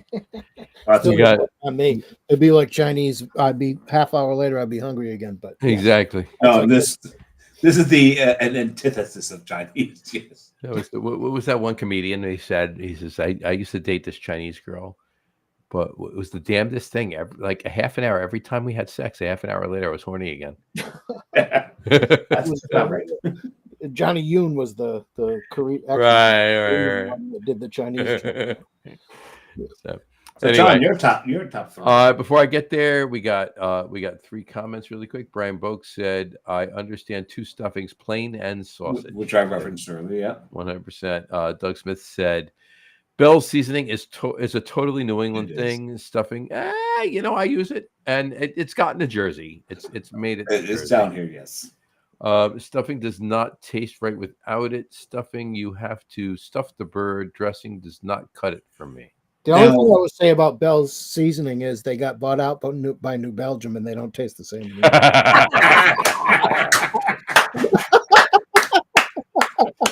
There you go. There's the Tom we're used to. Imagine if I pulled up a cup of stuffing right now in this glass. There you go.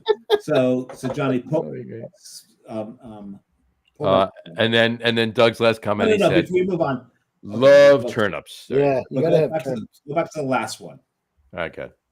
Because we need a caveat for the show here. We're legally obligated to say, if you're going to stuff your bird, get a meat thermometer, put that in there, and make sure you bring it to the proper temperature so you don't poison yourself. Yeah, and don't get caught stuffing your bird either, because I think you can do 6 to 10 years. You get 6 to 10 years for stuffing your bird, and yeah, exactly. You want to be on the up and up with all of that stuff. Yeah, and the Catholic Church will forgive you, but 100%. All right, so my top 3. I unfortunately, and I'll make them quick, I promise. I have 3 honorable mentions. Is it time to go pee now? No. Yeah, because I'll make them quick. The honorable mentions, I'll just fly through them.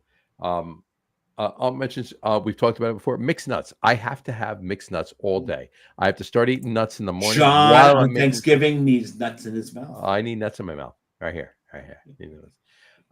Number 2, my second honorable mention, stuffed artichokes. We eat them during the lasagna, so we have it during the Italian part of the day, right? But stuffed artichokes with the breadcrumbs across the breadcrumbs on top, exactly. And then the other one, and this also happens during the lasagna part of the day. Pumpkin, and Jess makes it, and it's amazing. It's a fucking amazing soup. And to your point, Dave, with soup, pumpkin Italian sausage leek soup. You lost me at leek. It's amazing. And pumpkin. It's amazing. Yeah, that sounds really good. Actually. It's so good. It's stupid.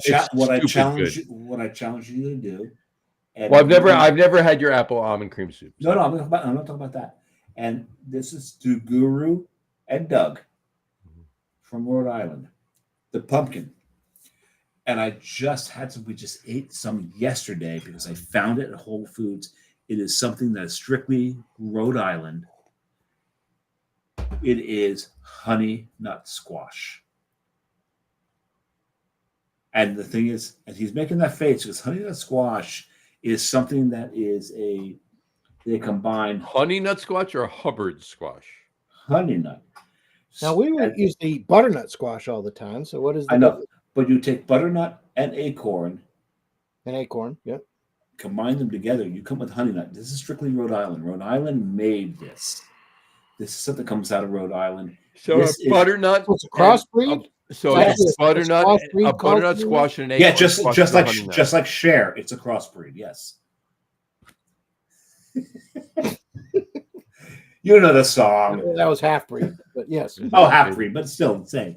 Gypsies, tramps, and thieves. Sorry, That's a different song entirely, but half breed. That's all I ever well, it's a continuation of the same song. I mean, Half breed, acorn and butternut. Man, Half-breed. But if you can find the squash, so John, Doug, you ever get back to your home state in the fall, find yourself some honey nut squash, and I'm not talking Cheerios. I'm talking the honey nut squash. honey nut squash Cheerios. Squash Cheerios. would I not like be to. surprised to see that on my local shelf. But I like to just peel it, cube it, Call it mix a it day. with salt and I oil. may ask my brother to send me some. Yeah, You need to get some of these. They are phenomenal. Honey nut squash Cheerios. I gotta find them. That's great.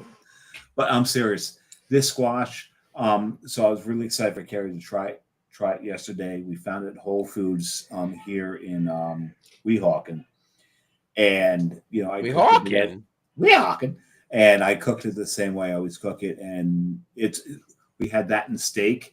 My father graduated from Weehawken High School. Yes, He did.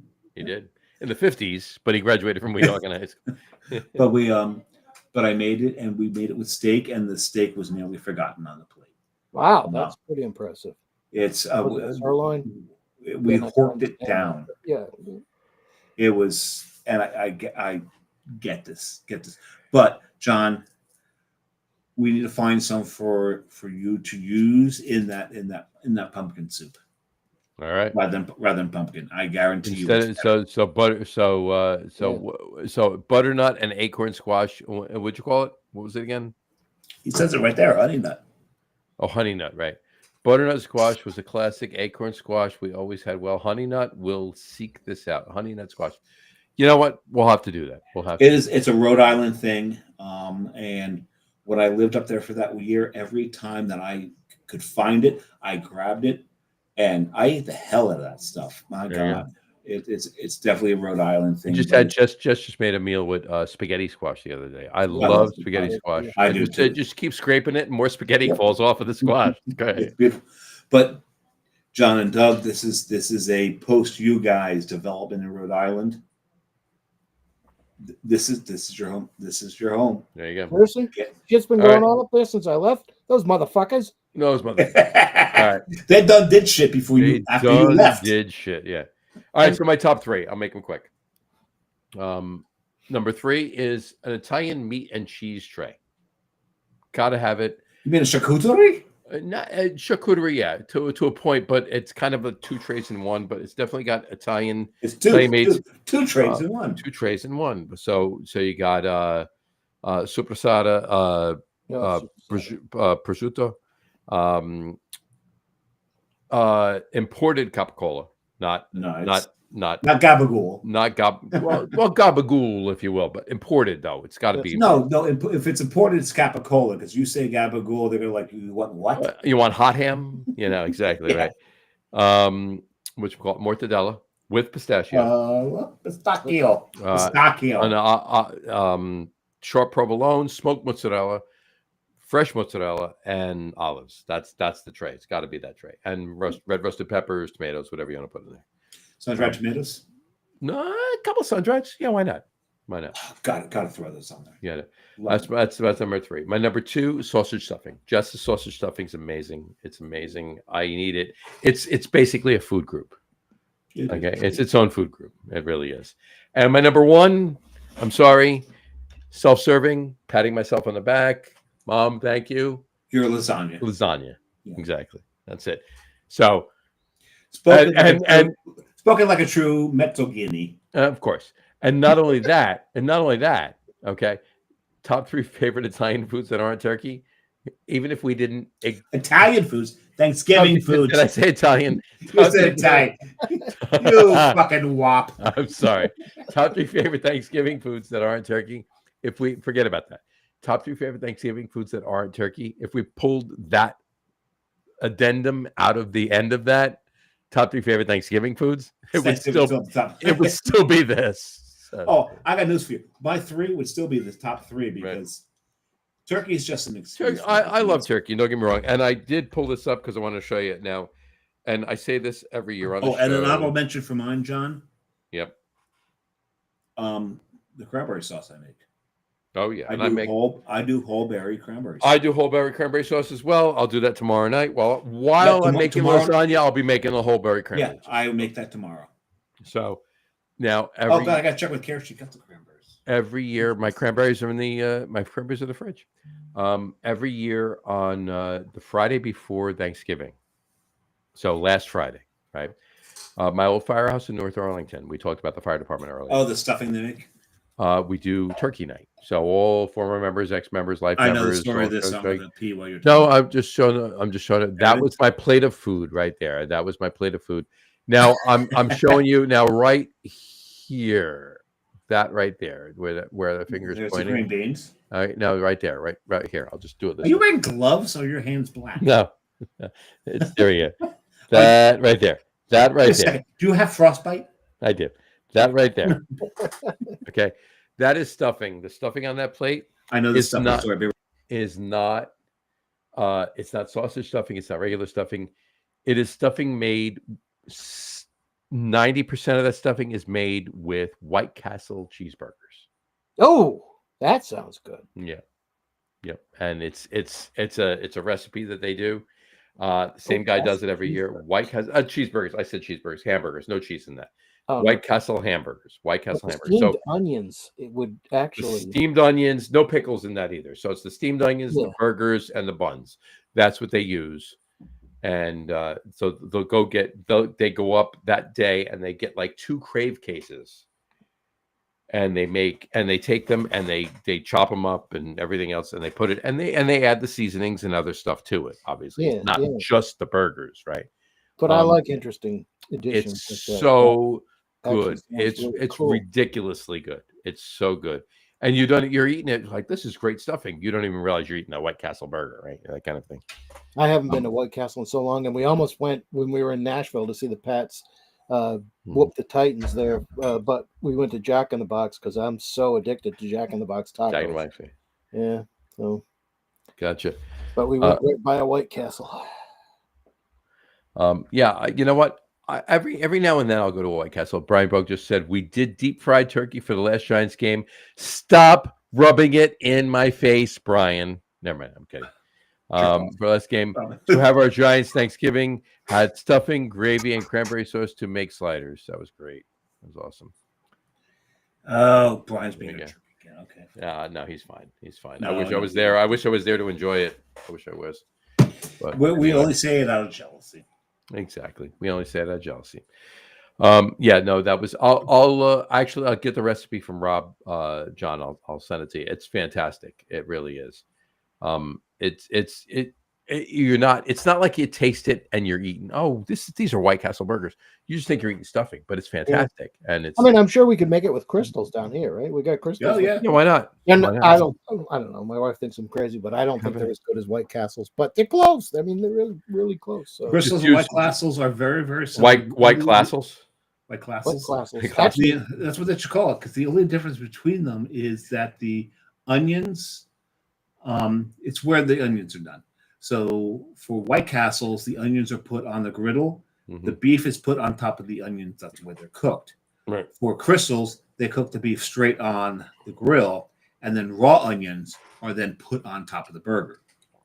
So that's the only difference between the two. They're almost the same exact patty, the same bread and all that. It's just how they treat the onions. but it's close enough because I don't have a White Castle within 200 miles, and I I could walk to my closest Hold on. one. And I'll tell you, my Hey. father, he always used to call White Castles White Tower, and I was like, Dad, what are you talking about? There actually was a chain, There did is. the same thing that preceded White Castle called Yes. White Tower, and that's why he called him that. But I White have Tower a- was actually I'm pretty certain I've had a White Tower. Dave, we have to get John somehow, get him to Jersey at some point. Oh, He yeah. needs to come up here. If we And, need to abduct him. And amongst everything else we need to do and show him in Jersey, right? We need to get him to Hackensack and take him to White Manor. Oh, yeah. And I think White Manor. White Manor, now what I'm about to say doesn't really classify White Manor, is not really what it is, but White Manor is gourmet White Castle. It probably wouldn't be that difficult. All you have to do is run a string of beers on the side of the road up 95. 95 up to 95, and then that probably would work. There you go. So I love it. I put it to you. I put it to you, Greg. I put it to you. Talk to your firehouse buddies. You're talking to me. Okay. And for their stuffing, replace the White Castle with White Manor, because I think it actually might work better. Yeah, but it's going to be way expensive. 15 times more expensive. Yes, absolutely. But I think it'll be worth it. There you go. We need to do that. Quick, I know John knows. Dave, I put it to you, Greg. What movie? I put it to you, Greg. I don't know that one. Oh, come on, John, tell him. Greg? I think you've lost him too. Animal House, Tim Matheson. When he's in the courtroom. I put it to you, Greg. Anyway. Oh, man. Oh. All right. No, I got it. But All right. There you go. Right. I will say I went all the way back to 78. I mean, come on. I mean, we're all quite younger then, but still. I am now. See if you guess what I am. I was 3. Again, not doing math. No. Oh, clearly. I would not be doing the audience I would be doing them a disservice by not mentioning the fact that Westy Christmas Ale, I'm sorry, St. Bernard's Christmas Ale is Wesley doesn't do a Christmas sale. That would be amazing. I mean, compare this to Westy. If Westy made a Christmas ale, that would be fantastic. Yeah, I mean, just I paid like $80 for a bottle of Westy. Well, Right. and this shit was $12 for 4 cans. It's $16 for 4 bottles, and it's like $24 for a bomber. No, $7.50. But I think it's got to be one of the best beer bargains out there. Yeah. People, I don't disagree with them because 2022. I'm waiting to have that. Yeah. It's unbelievable. So good. If Westy ever did a Christmas sale, it would be St. Bernardus. St. Bernardus and West Fletherland are historically tied to one another. Their recipes are the same recipes. Pretty much. And it was just a matter between the ecclesiastical and the non-ecclesiastical, for lack of a better word that I can't find right now. They were tied together. Ecumenical? No, ecclesiastical.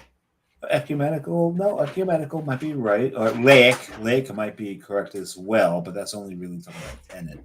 And not David Tennant, because then we're getting to Doctor Who, and that's a whole different. Yeah, it's a whole nother thing. Yeah. And then you talked about fish fingers and custards, and that just sounds disgusting.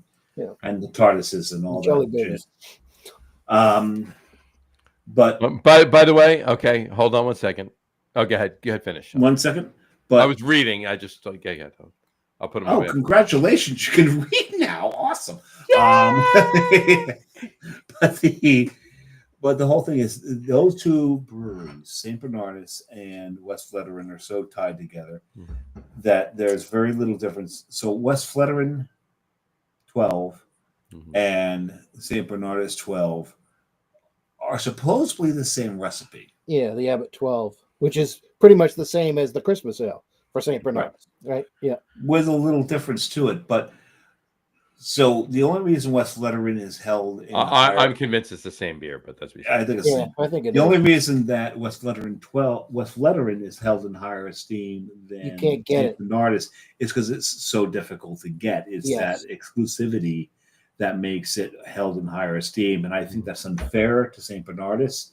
St. Bernardus, I've had both. I've had all three of the West Letterings. I've had them too, and I love West Lettering. I love Love, Wesley. love. Don't get me wrong. It is But- great, and I'm so glad I paid I the would- $70 to get a bottle of it shipped to me. You need to try it. The fact You need. that- I would rather drink. I would rather drink Abbott 12.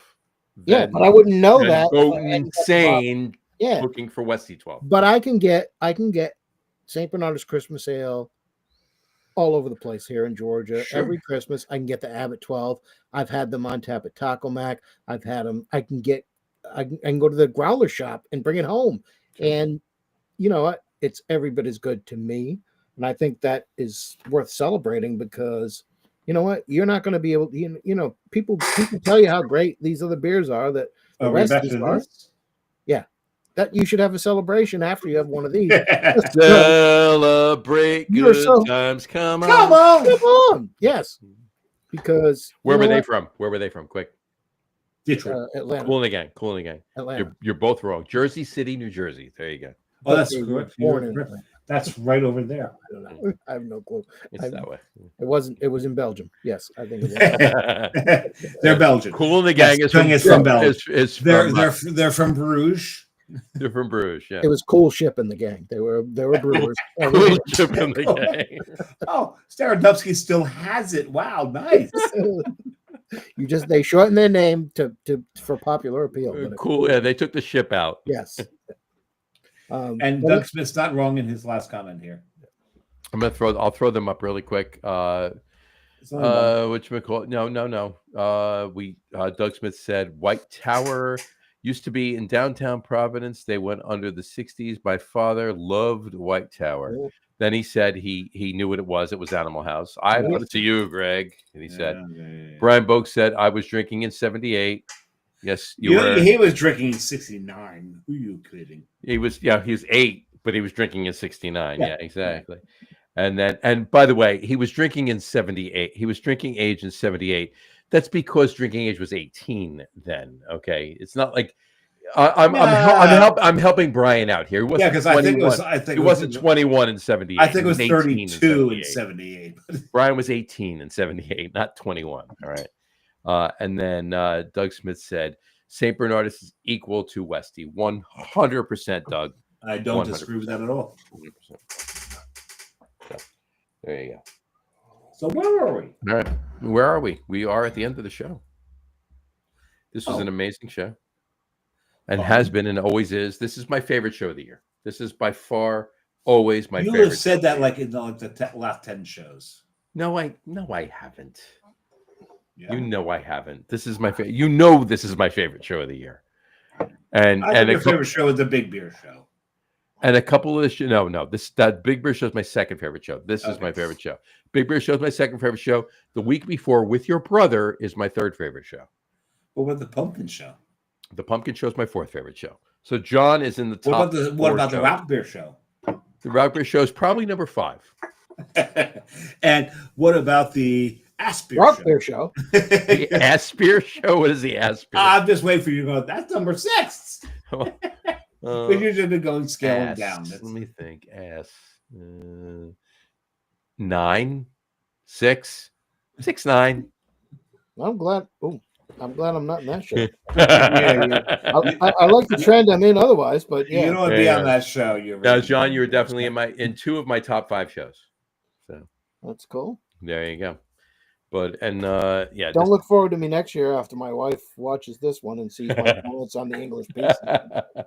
This may be my. Maybe then she'll calm down afterwards. This might be Watch the- it. this Let her might watch be, it. No, uh, John, let her watch it now. So Yeah. by next year, she relaxes. Easy. No, we want to have him on the show again prior to that, don't we? No, well, no, for this show. No, He's you talking- said no. No, he's talking about for this particular show. Of course, he's going to be on 3 other shows before. Yeah, that, but if his wife sees what he said about her but I think pee-pee- he's referring to pee-pee this salad. particular show, right? Not just No, he's show. talking about the pee-pee salad. You're talking about the pee-pee salad, right? The Josh? English pea salad. If Not English pea pea salad were a brewery, it would be Abomination. That's all I can say.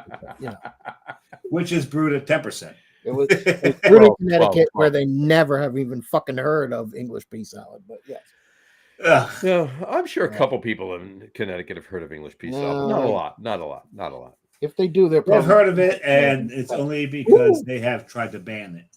yes. They have. They have. They definitely. I'm 100% have tried to ban it. But I will give her credit that not many people, even my kids, will eat the turnip. You know what? I'm going to tell you what. I'm over the next couple of weeks. I'm not even kidding about this. Not even kidding about this. Over the next couple of weeks. No, I'm not. Over the next couple of weeks, I'm going to find the recipes. I'm going to make an English pea salad. No, you're not. I'm going to make a Watergate salad. No, you're not. And I make a 5-cup salad. You're going to make an ambrosia. Okay, fine. I'll give you that. But the other two, I'm gonna find the recipes and I'm gonna do them exactly to those recipes. You're a liar. And I will report back. How's that? There you go. You report to prison. No, I don't think so. I don't No, think so. You make an English pea salad. And I will you post I will post pictures of my findings and my reviews, if you will, on not only the Logroom Guys page, but I will also put them in the Honest Craft Beer Reviews page. Oh, cool! I'm looking forward. I'm to that. really looking forward to that. Not happening. And John, obviously, you'll know them well before I put them on the page. So, And apparently Doug thinks that English pea salad is excellent. and he said English pea salad is excellent. There you go. Excellent. You can have mine. Doug's about 18 beers in. Yeah.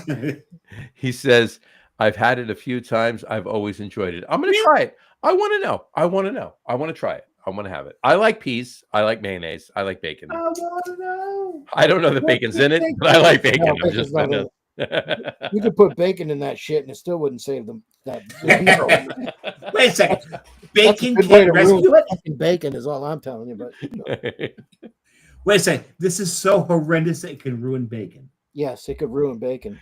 Oh my God. Jesus Christ. It could ruin- Wow. yeah, All right. it's like.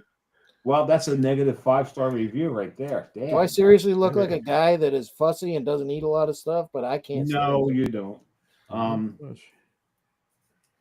And you look like a guy who thinks that bacon can rescue anything, and if it Yes. can't rescue English pea salad, then I'm saying Doug's wrong, and I'm calling him out for bullshit.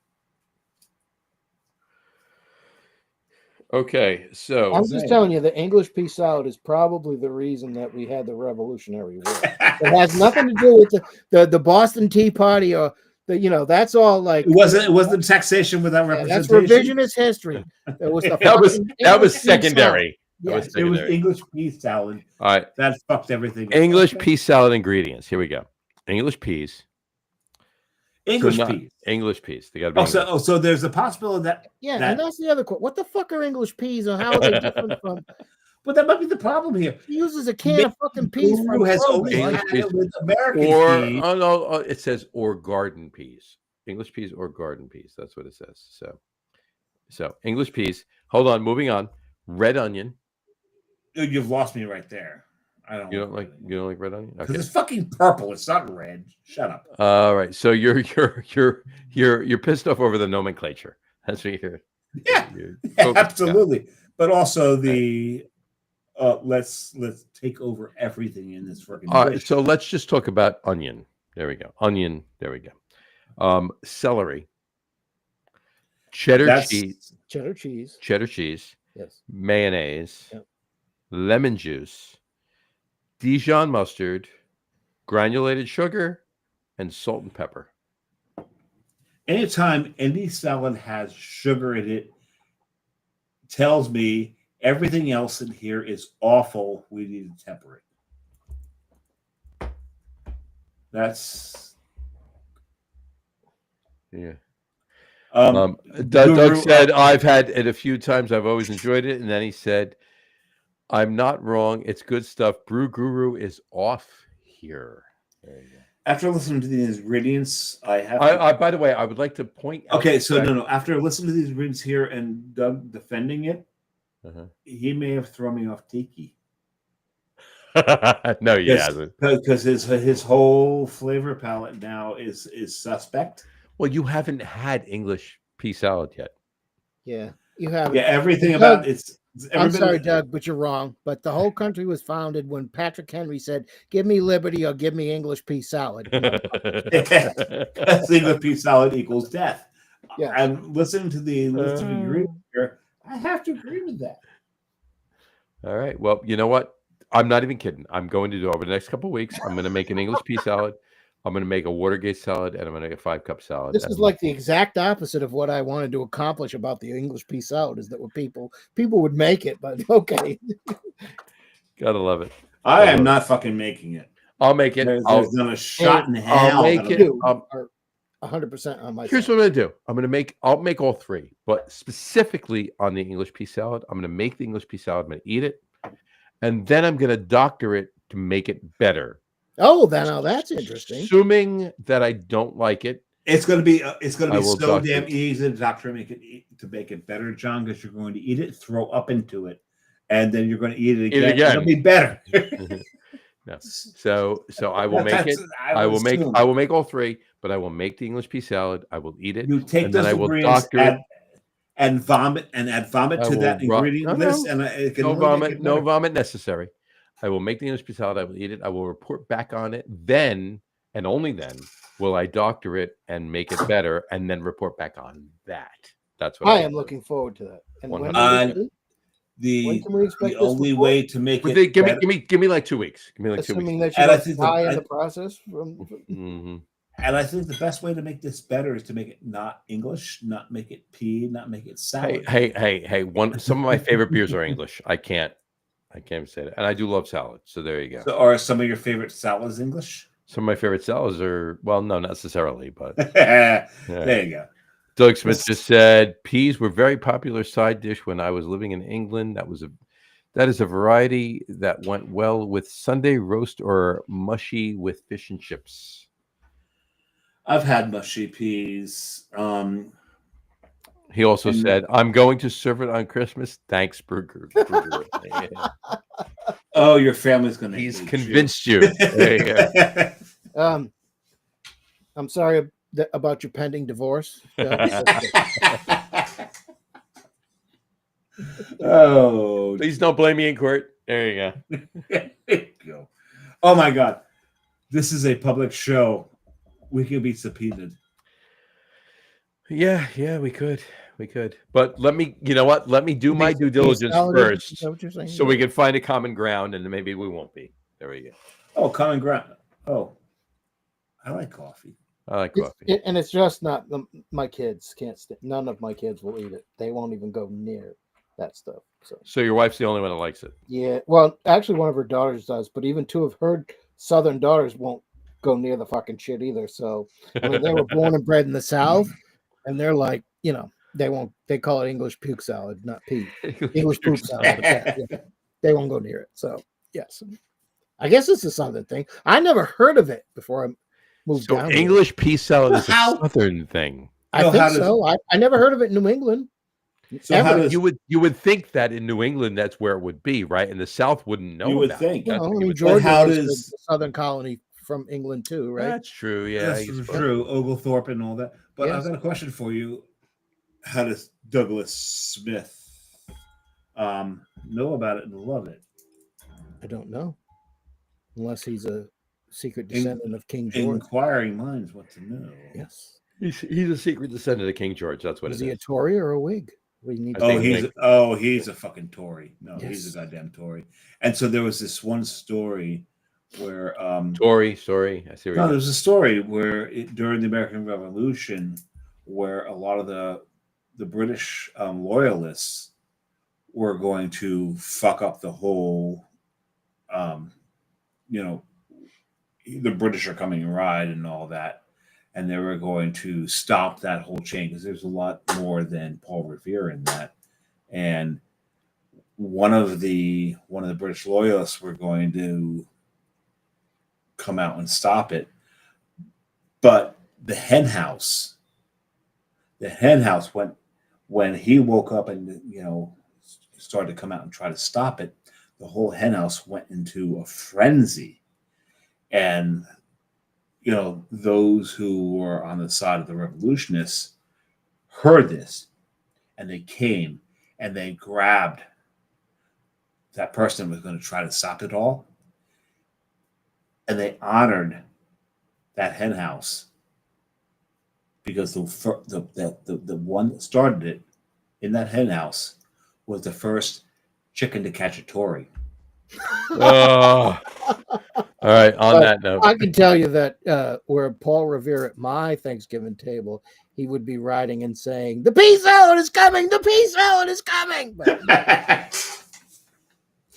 and then last comment of the evening. My wife's Doug Smith. My wife's aunt used to make it. My wife is from Virginia, David. okay, so that might be. So it is south. So maybe it's south. I'm assuming he's talking to you, or is there a place called Virginia, David? So there you go. No, it's a concert venue. That's a concert Virginia, venue. David. Yeah. Yeah, I'm pretty certain it's a Hosier. I'm sure he's talking to you. All right. Anyway. And then he also said, my ancestors were patriots, not loyalists, he said. They were not Tories. Okay. They were not Tories. That's why we did not need a chicken wasn't. to catch them. I said he wasn't. There you go. All right, folks. Like I said, this is my favorite show of the year, every year. And isn't it yours, Dave? Seriously. I put it way above the pumpkin beer show. I put it to you, agree.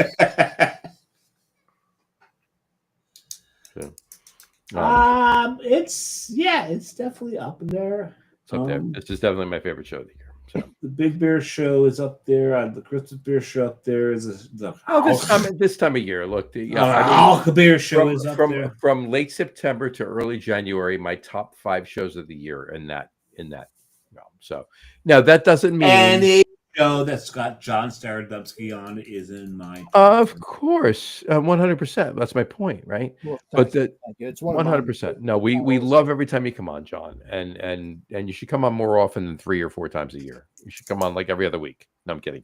Well, you can if you want. I was kidding to put that to you. If you guys want to have me, I would love to. And we got to talk about something after we sign off. But on that note. Doug's wrong. What's Doug? What did he say? Another one? Oh, yeah, he did. He said, Brew Guru recaptures the longest show in Lager Room history. Nope. He's got another. We'd have to go another 16 and a half minutes. It depends on how long John takes to do the outro. Well, yeah. If I just read it like one word a minute, then we're good.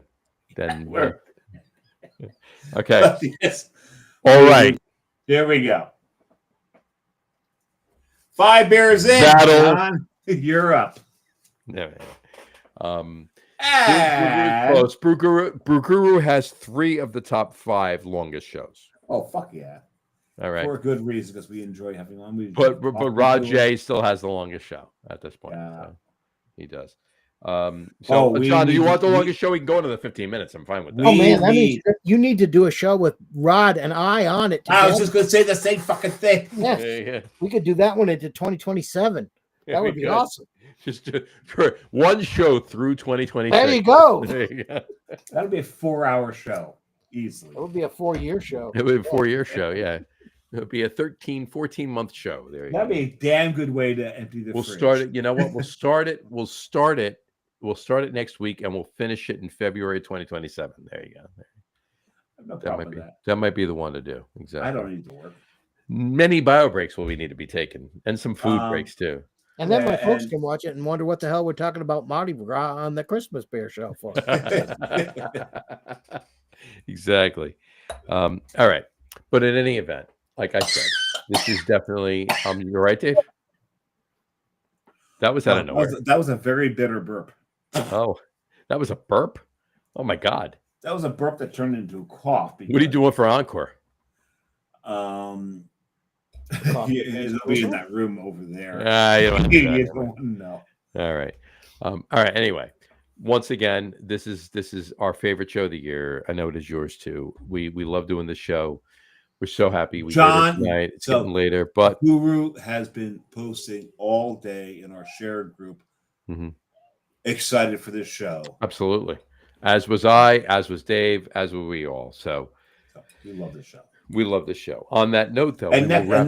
next year we will get back to the regular format of We'll get back to the four of us. Yeah, we'll have After Tom my back wife on. kills me after the English peace Exactly. salad. Yes. Exactly. Well, we just won't bring up the English pea salad next year. That's all. There you go. yeah, Mum's the word. We'll have a different top 3 list. because that's a real emotional punch in the gut. It Yeah, is. she already knows what I think about that shit. But yeah. Well, then she already knows it's kind of okay. I get it, right? But Hopefully, you'll still be married by next show. We'll see. There you go. Anyway, on that note, though, John, stick around. We'll talk to you afterwards. On that note, we'll wrap up the show for today. We want to thank everybody for watching. And for those of you just listening to the audio podcast, thank you for listening.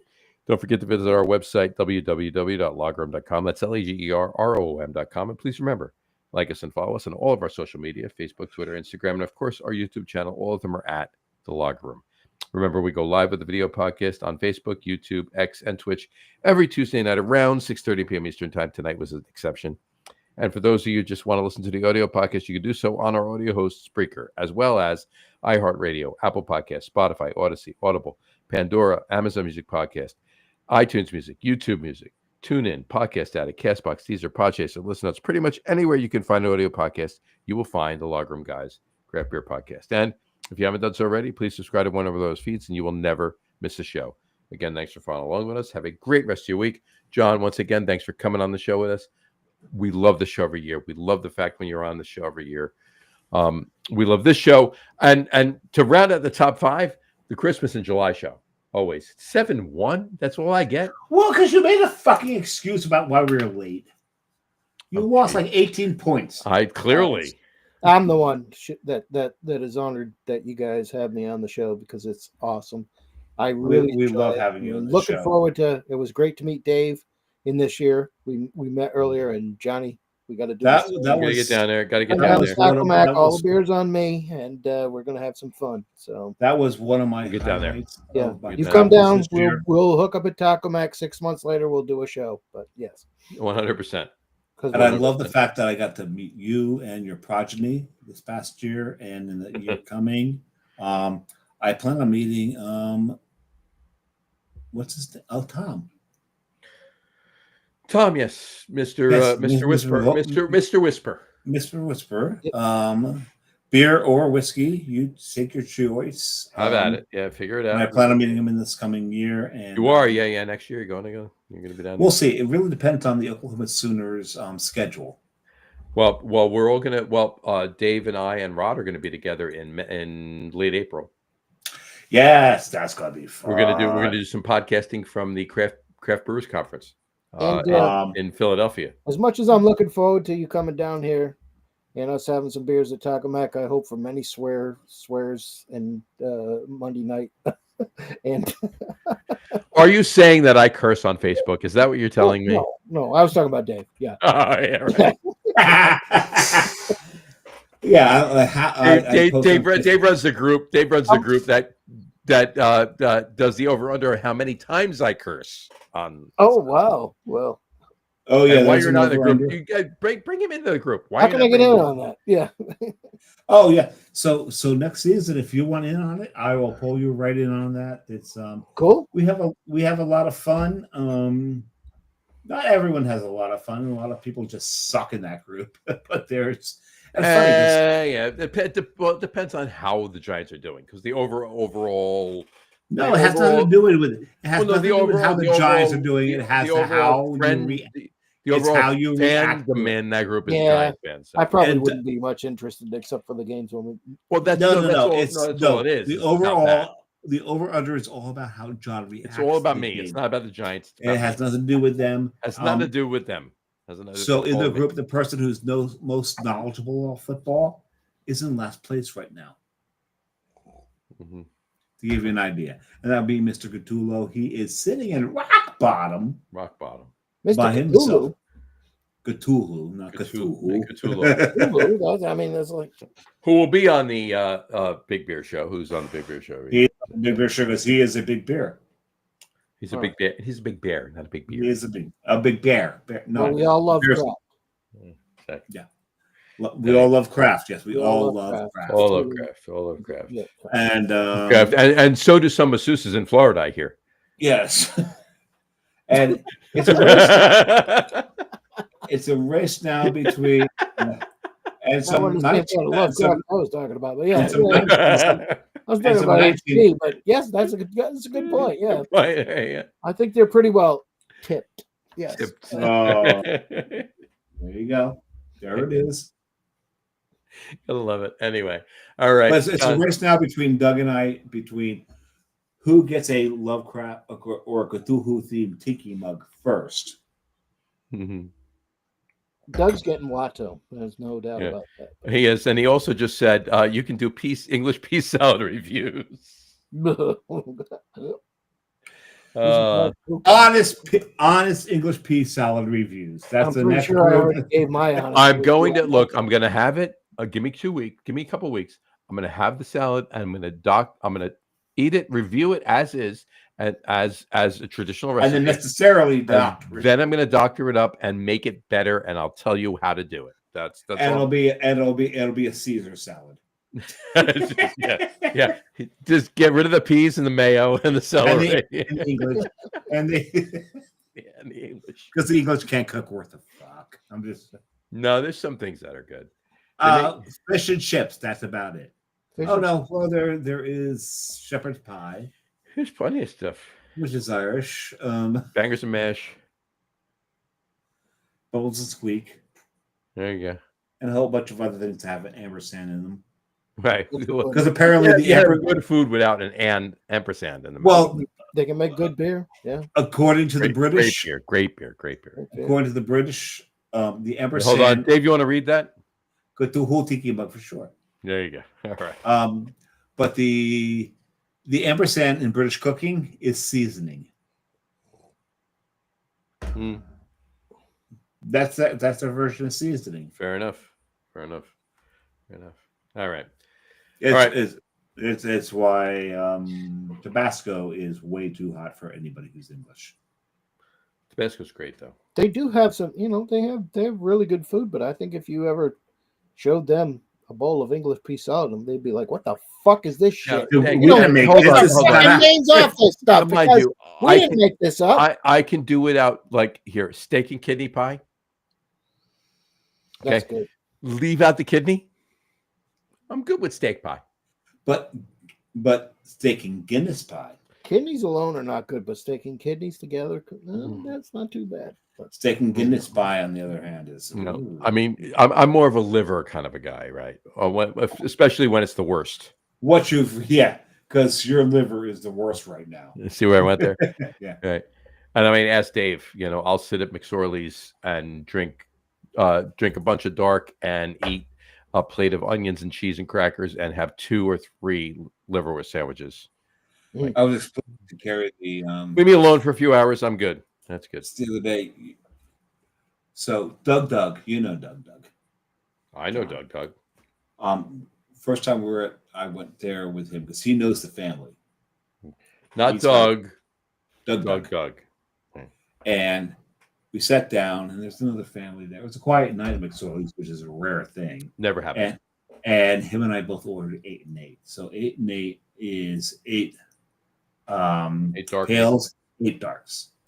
And we ordered 8 and 8, and the our waiter was like, okay, and starts to walk away, and we're like, no, I want an 8 and 8 too. Now, when it sounds insane, just know that these are 10-ounce glasses with a lot of foam, so it's about 8 ounces of beer. They're 8 ounces. about 8 Some of them are 7 ounces too. Yeah. So you toss these things down, and then you order another 8 and 8. But you also, to John's point, you order the liverwurst sandwich. You got to get the onions and cheese and crackers plate too. Yes. And that It's goes and it quite literally is a plate of crackers, cheese, and onions. So- Yeah, it actually is. With that liverwurst sandwich. But McSorley's has the claim, and it's a very specific claim. They are the oldest continuously run, not brewery, but tavern in New York City. And they're the oldest continually not dusted tavern in New York City too. He's not wrong. They haven't cleaned a goddamn thing since the 1900s. Are there older taverns in New York? There's Yes, but not continuously. is there open. older dust than us in New York? No. No. But there is a place that lays claim to the oldest family-run tavern in New York or bar in New York City, but they have changed locations. The only place that has been in the same location for the longest time is McSorley's. Yep. And if you go, this place is historic. Go. When you go with an open mind, because the younger generations have found this. The place is loud. It is, most of the clientele on the weekend is young.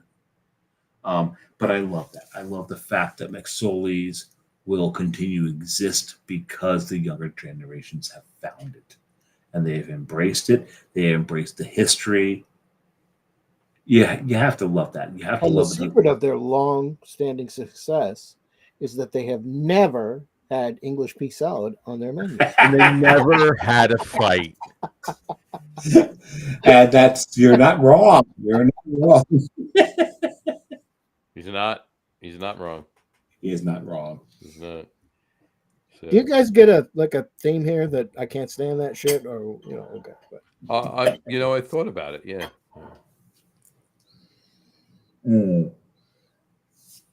Checking something here. Well, Carrie and I were just there a couple of weekends ago because we went because this newfound tiki love. We had gone to Paradise Lost, and Carrie had never been to McSorley's, so we went to Paradise Lost, had a bunch of tiki drinks. They're fantastic there. I love them, Paradise Lost. But when we were done there, because they saved some ABV, we walked up the street and around the corner and walked into McSorley's, because I'd always promised to take her there. And when she realized where we were going, she was very, very happy about that. And we ordered the 4 and 4. She liked the pale, I like the dark, which is great, because our second 4 and 4, she drank all the pales, I drank all the 4s, all the darks. And the thing is, if you don't look at what they give you as a shot, Right. You're not the alcoholic I thought you were. It's just, you just shoot these things down and order more. It was the place was crowded. It was great. Yes, definitely a younger crowd. There were people older than me there, so that was satisfying. Oh. So, Guru, anytime you go anywhere, like a brewery or any of that, do you look around and see, is there someone here older than me? Not anymore, because I probably won't find one. But I still do it. I'm sure there's going to become a point where I stop doing this. I'm just actually no. I don't look for that, but at Taco Mac, actually there's like a bunch of regulars that are a lot older than I am. So, but when I go to other breweries with my kids or whatever, or just take a ride myself, I don't really look for that. But I think that craft beer is something it's dear to a generation that is a lot younger than the current one. So you're probably it's not even older people. It's not even craft beer, because McSorley's is not craft beer. It's the roots. So when you take the roots of craft beer, No, but it's not mass produced. Exactly. That's the point. And now Doug put a point here. He's got to get Paradise Lost. Doug. Well, I'm going to go back up. First of all, he said spotted dick, and then he laughed at that. Okay, so they've got to listen before you move on. Go back to that. Okay. Doug, there's a cream for that now. So just so you know, I'm looking out for your buddy. Let's call it an ointment. I like the word ointment. Ointment's a wonderful word. Ointment's a wonderful word. There you go. And then he said toad in the hole. There's an ointment for that as well. Might be considered an ointment. Ointment. There's an ointment for that as well. Yes. Know what toad in the hole is. Yes. Yes. And then he said Sunday roast with Yorkshire pudding. There's no ointment for that, because that's just, why would you want an ointment for that? Because that's a wonderful thing. Right. And then he said McSorley's used to go there a lot in the 90s. I went there a lot in the 80s, the 90s, the 2000s, the 2010s, the 2010s. So, Doug, you need to get there again. And you need to let us know when you're going. Yeah, you fuck. By the way, you need to go there after you go in Jersey. We need to all go to Lyndhurst to Lee's to Wine Islander. Okay, so here's Lee's. Lee's is nice, but we'll get to another comment. Which we'll go. We'll go up to Denville too. Yeah, we'll do that too. Yeah, there you go. Denville, right? Not. Yeah. Denville. Oh yeah, no. So Denville is greater than. Well, we know what it is. Yeah, we'll get there. And then Doug said Pete's Tavern is an old school place. Brian knows what we're doing. Yeah, we got another 3 minutes to do, and then we're good. And then Doug said, "I've got to get to Paradise Lost."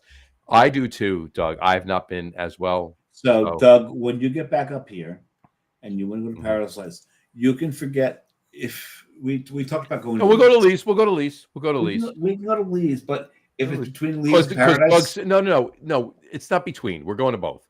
We're going to Lee's. Doug but said it. We are going to Lee's. If the timing becomes between the both of them, there's no timing. He's going to be here for enough. We're going to go to both. That's it. Oh, the timing with you is always fucked. Stop. We'll make it happen. There you go. And Brian, by the way, Brian said, "You're stretching the 15 minutes for the record." Yes, we're trying. Might be. We're working on it. We're working on it. We got this is flowing naturally.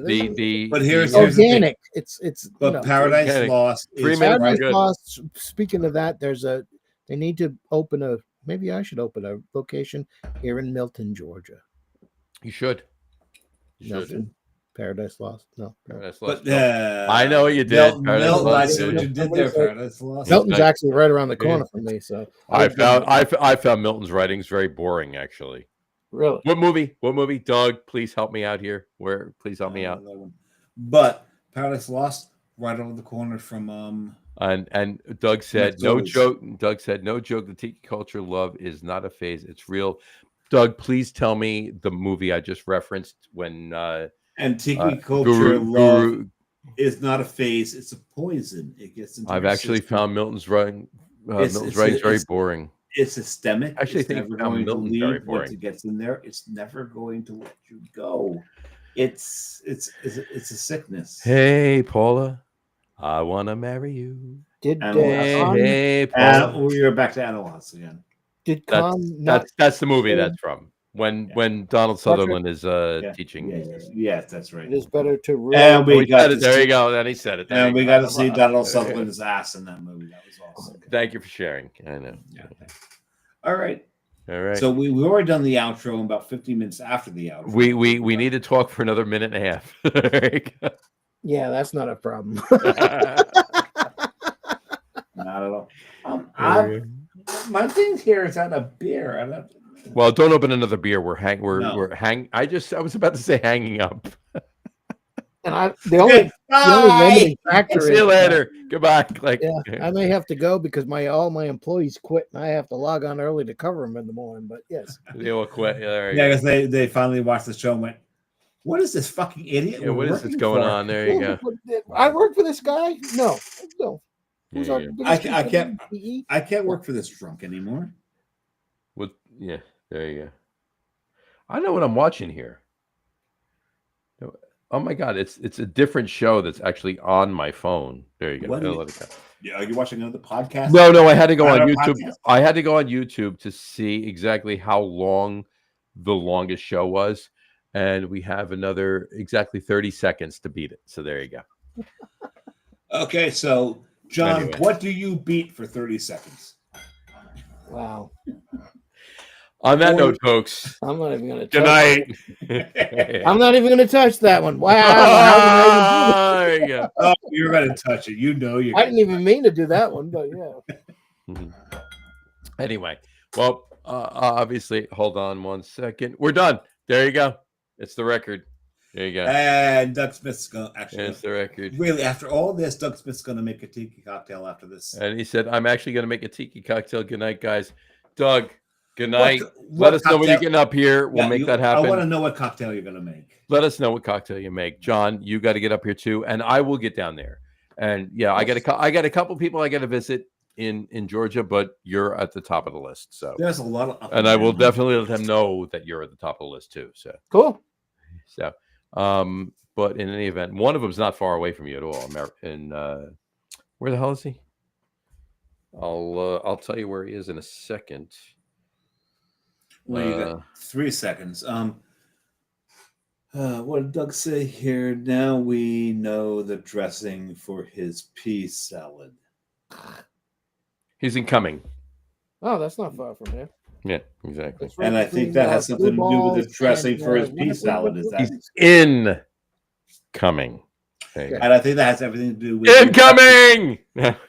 But that coming has a lot to do with the dressing for the pea salad. I think you're right. Exactly. All right. But I will let you know within a couple of weeks. I'll make that salad and we'll take care of it. We'll definitely doctor it to make it happen. So I don't promise any such thing.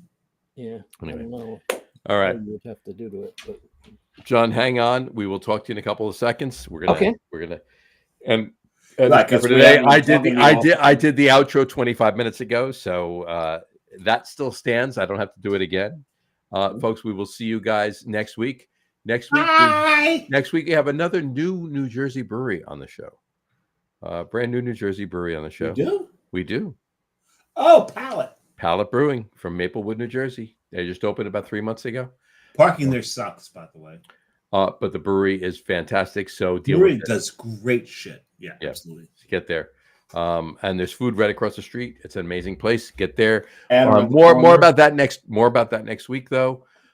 For this show, John, once again, thank you so much for coming on the show. We love it every year. Again, my personal favorite show of the year. You are our favorite hairless guest. thank you. Thanks for having me. And, Yeah. Mark Kelly and I thank you for that comment. And his twin brother. And we will talk. You and I. Mark and I were busy today making an ass out of ourselves, but Yeah. you put your heads together, didn't you? we did. We put our heads together. Yeah. So you and I will chat many times before Monday, but good luck on Monday, and I mean that with all my heart. Good luck. Thank you, sir. Absolutely. As we don't want to ruin your run, we will happily take the loss again, because you know what? Better draft pick. There you go. Well, Yeah, just a fun Thursday, game. hope Just we make it a win fun the- game like it was. Look, hey, John, I got to ask you one question, and not to belabor the show, we'll end it right now. But I got to ask you one question. Already How fun was that?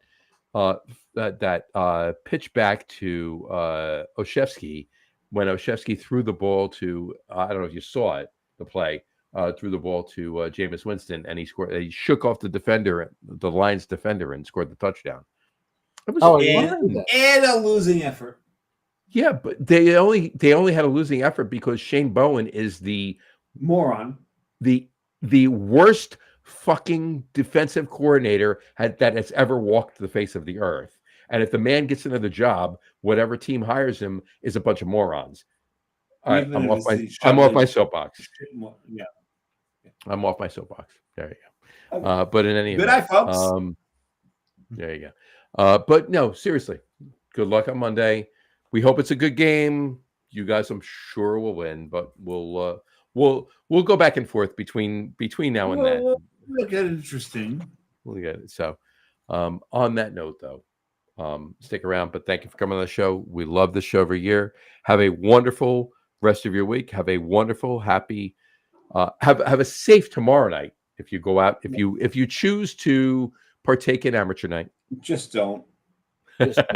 Stay home. Stay home and relax. And John, I pray that you hold your tongue during the English pea salad for the sake of your happiness. Deal with your safety.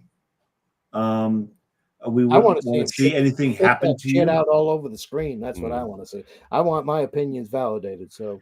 Yes, I'm different from you. Dave. And Doug Smith said, "Now we know the dressing for his pea salad." We talked about this early, which is the. I know he said the coming. Yeah, exactly.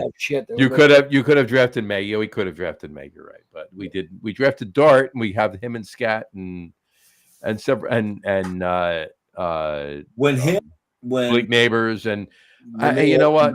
It's going to be dangerous. We'll with the right coaches who know how to use. Well, hopefully they hire the right coaches, because if they hire another Joe Judge, we're going to suck for another 2 years. So, and Scott just put up a video of him and his dog, and you expect him to have a I saw that before. or some kind of mean ass, just really redneck kind of, destroy you dog. He's got a wiener dog. Quick question, John, Guru. Who should the Giants hire as the new head coach next year? Bill Belichick.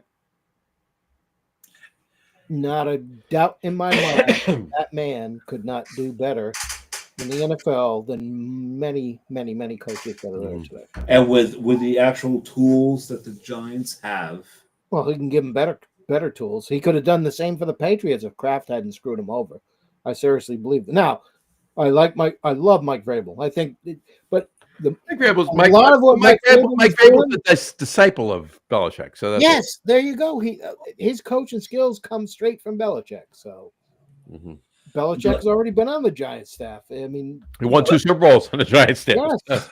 I mean, Belichick is I think he's got a raw deal. He's not doing great. College is not the NFL. it's a different thing. An entirely different animal. And when you look at our team, other than our secondary, the tools that we have at all the skill positions, we've got a really damn good team that has just not been coached properly. It's not. For 8 years now, 9 years now, we have not been coached properly. 10 years Bill now. Belichick is just like it shocks me with all the sucky coaches in the NFL right now that nobody has picked up his contract. I'm shocked. Yeah. I'm biased, but you look at the success record. You look at what Tony Dungy did the year that Peyton Manning went out and they sucked. They were like 2-14. They were horrible. And you look at the year that Brady went. Everybody says, "Well, it was Brady." The year Brady went out and Matt Castle came in, and we were like what 11-5. So, granted we had Randy Moss as a receiver that year, but a lot of that was the coaching of Bill Belichick. And a lot of our championships, even with Brady, was Bill Belichick defenses. So You're right. you know what? Right. That's what that's my answer. You would hire. Bill Okay, we stretched this long enough. We have the record now. We do. We have the record now. And Doug Smith said Bill would be a perfect fit in New York. Well, look, Bill Belichick, as much as he loved what he did in New England, still loves the Giants. So He does. We will see. Anyway, back to the beer show. And then Brian Boak said, and this is going to end the show. Brian Boak's final comment of the show. I have a mini wiener dog. We are so proud of you to admit that and come out and tell everybody that. And it's named You are so Bill brave. Belichick. Yes. We love how brave you are. In this. Good for you. Yeah, that's No. awesome. We actually know Brian's mini wiener dog. And his mini wiener dog is nasty. I don't even It's know a how to make fantastic that dog, comment, yeah. but yes, okay. No, his wiener dog is. Dave and I have actually seen Brian's mini wiener dog. I don't even know how to know that. Make that comment. Why would you say that? At the same time? That's even worse. At the same time. It barked at us once. Okay. Yeah. Barked, it growled. It growled at us once. That is one Anyway. nasty. I clearly have not had enough to drink. And I think the first thing And the mini wiener dog's name is Jesse. There you go. and the first thing that Brian said to me when I showed up was, "Don't make eye contact. Yeah, Don't try to pet, don't make eye contact with my mini wiener dog. and don't try to pet my mini wiener dog." There you go. Anyway, all right, Which is a fair warning. all right, Brian. Thanks, Brian. We appreciate. Thanks, Brian, that. for giving us. We that appreciate gold. that. All right, John, hang on for a second. We'll talk to you once again. Thanks for coming on the show. We love the show every year. Have a great rest of your week. Have a safe amateur night. Amateur night. Yeah. Have a wonderful, enjoyable, food-filled, beer-filled, As long as there's no football-filled. salad. Exactly. Thanksgiving. Have a great rest of your weekend, and we will see you next week, folks. Take care. Cheers. Cheers.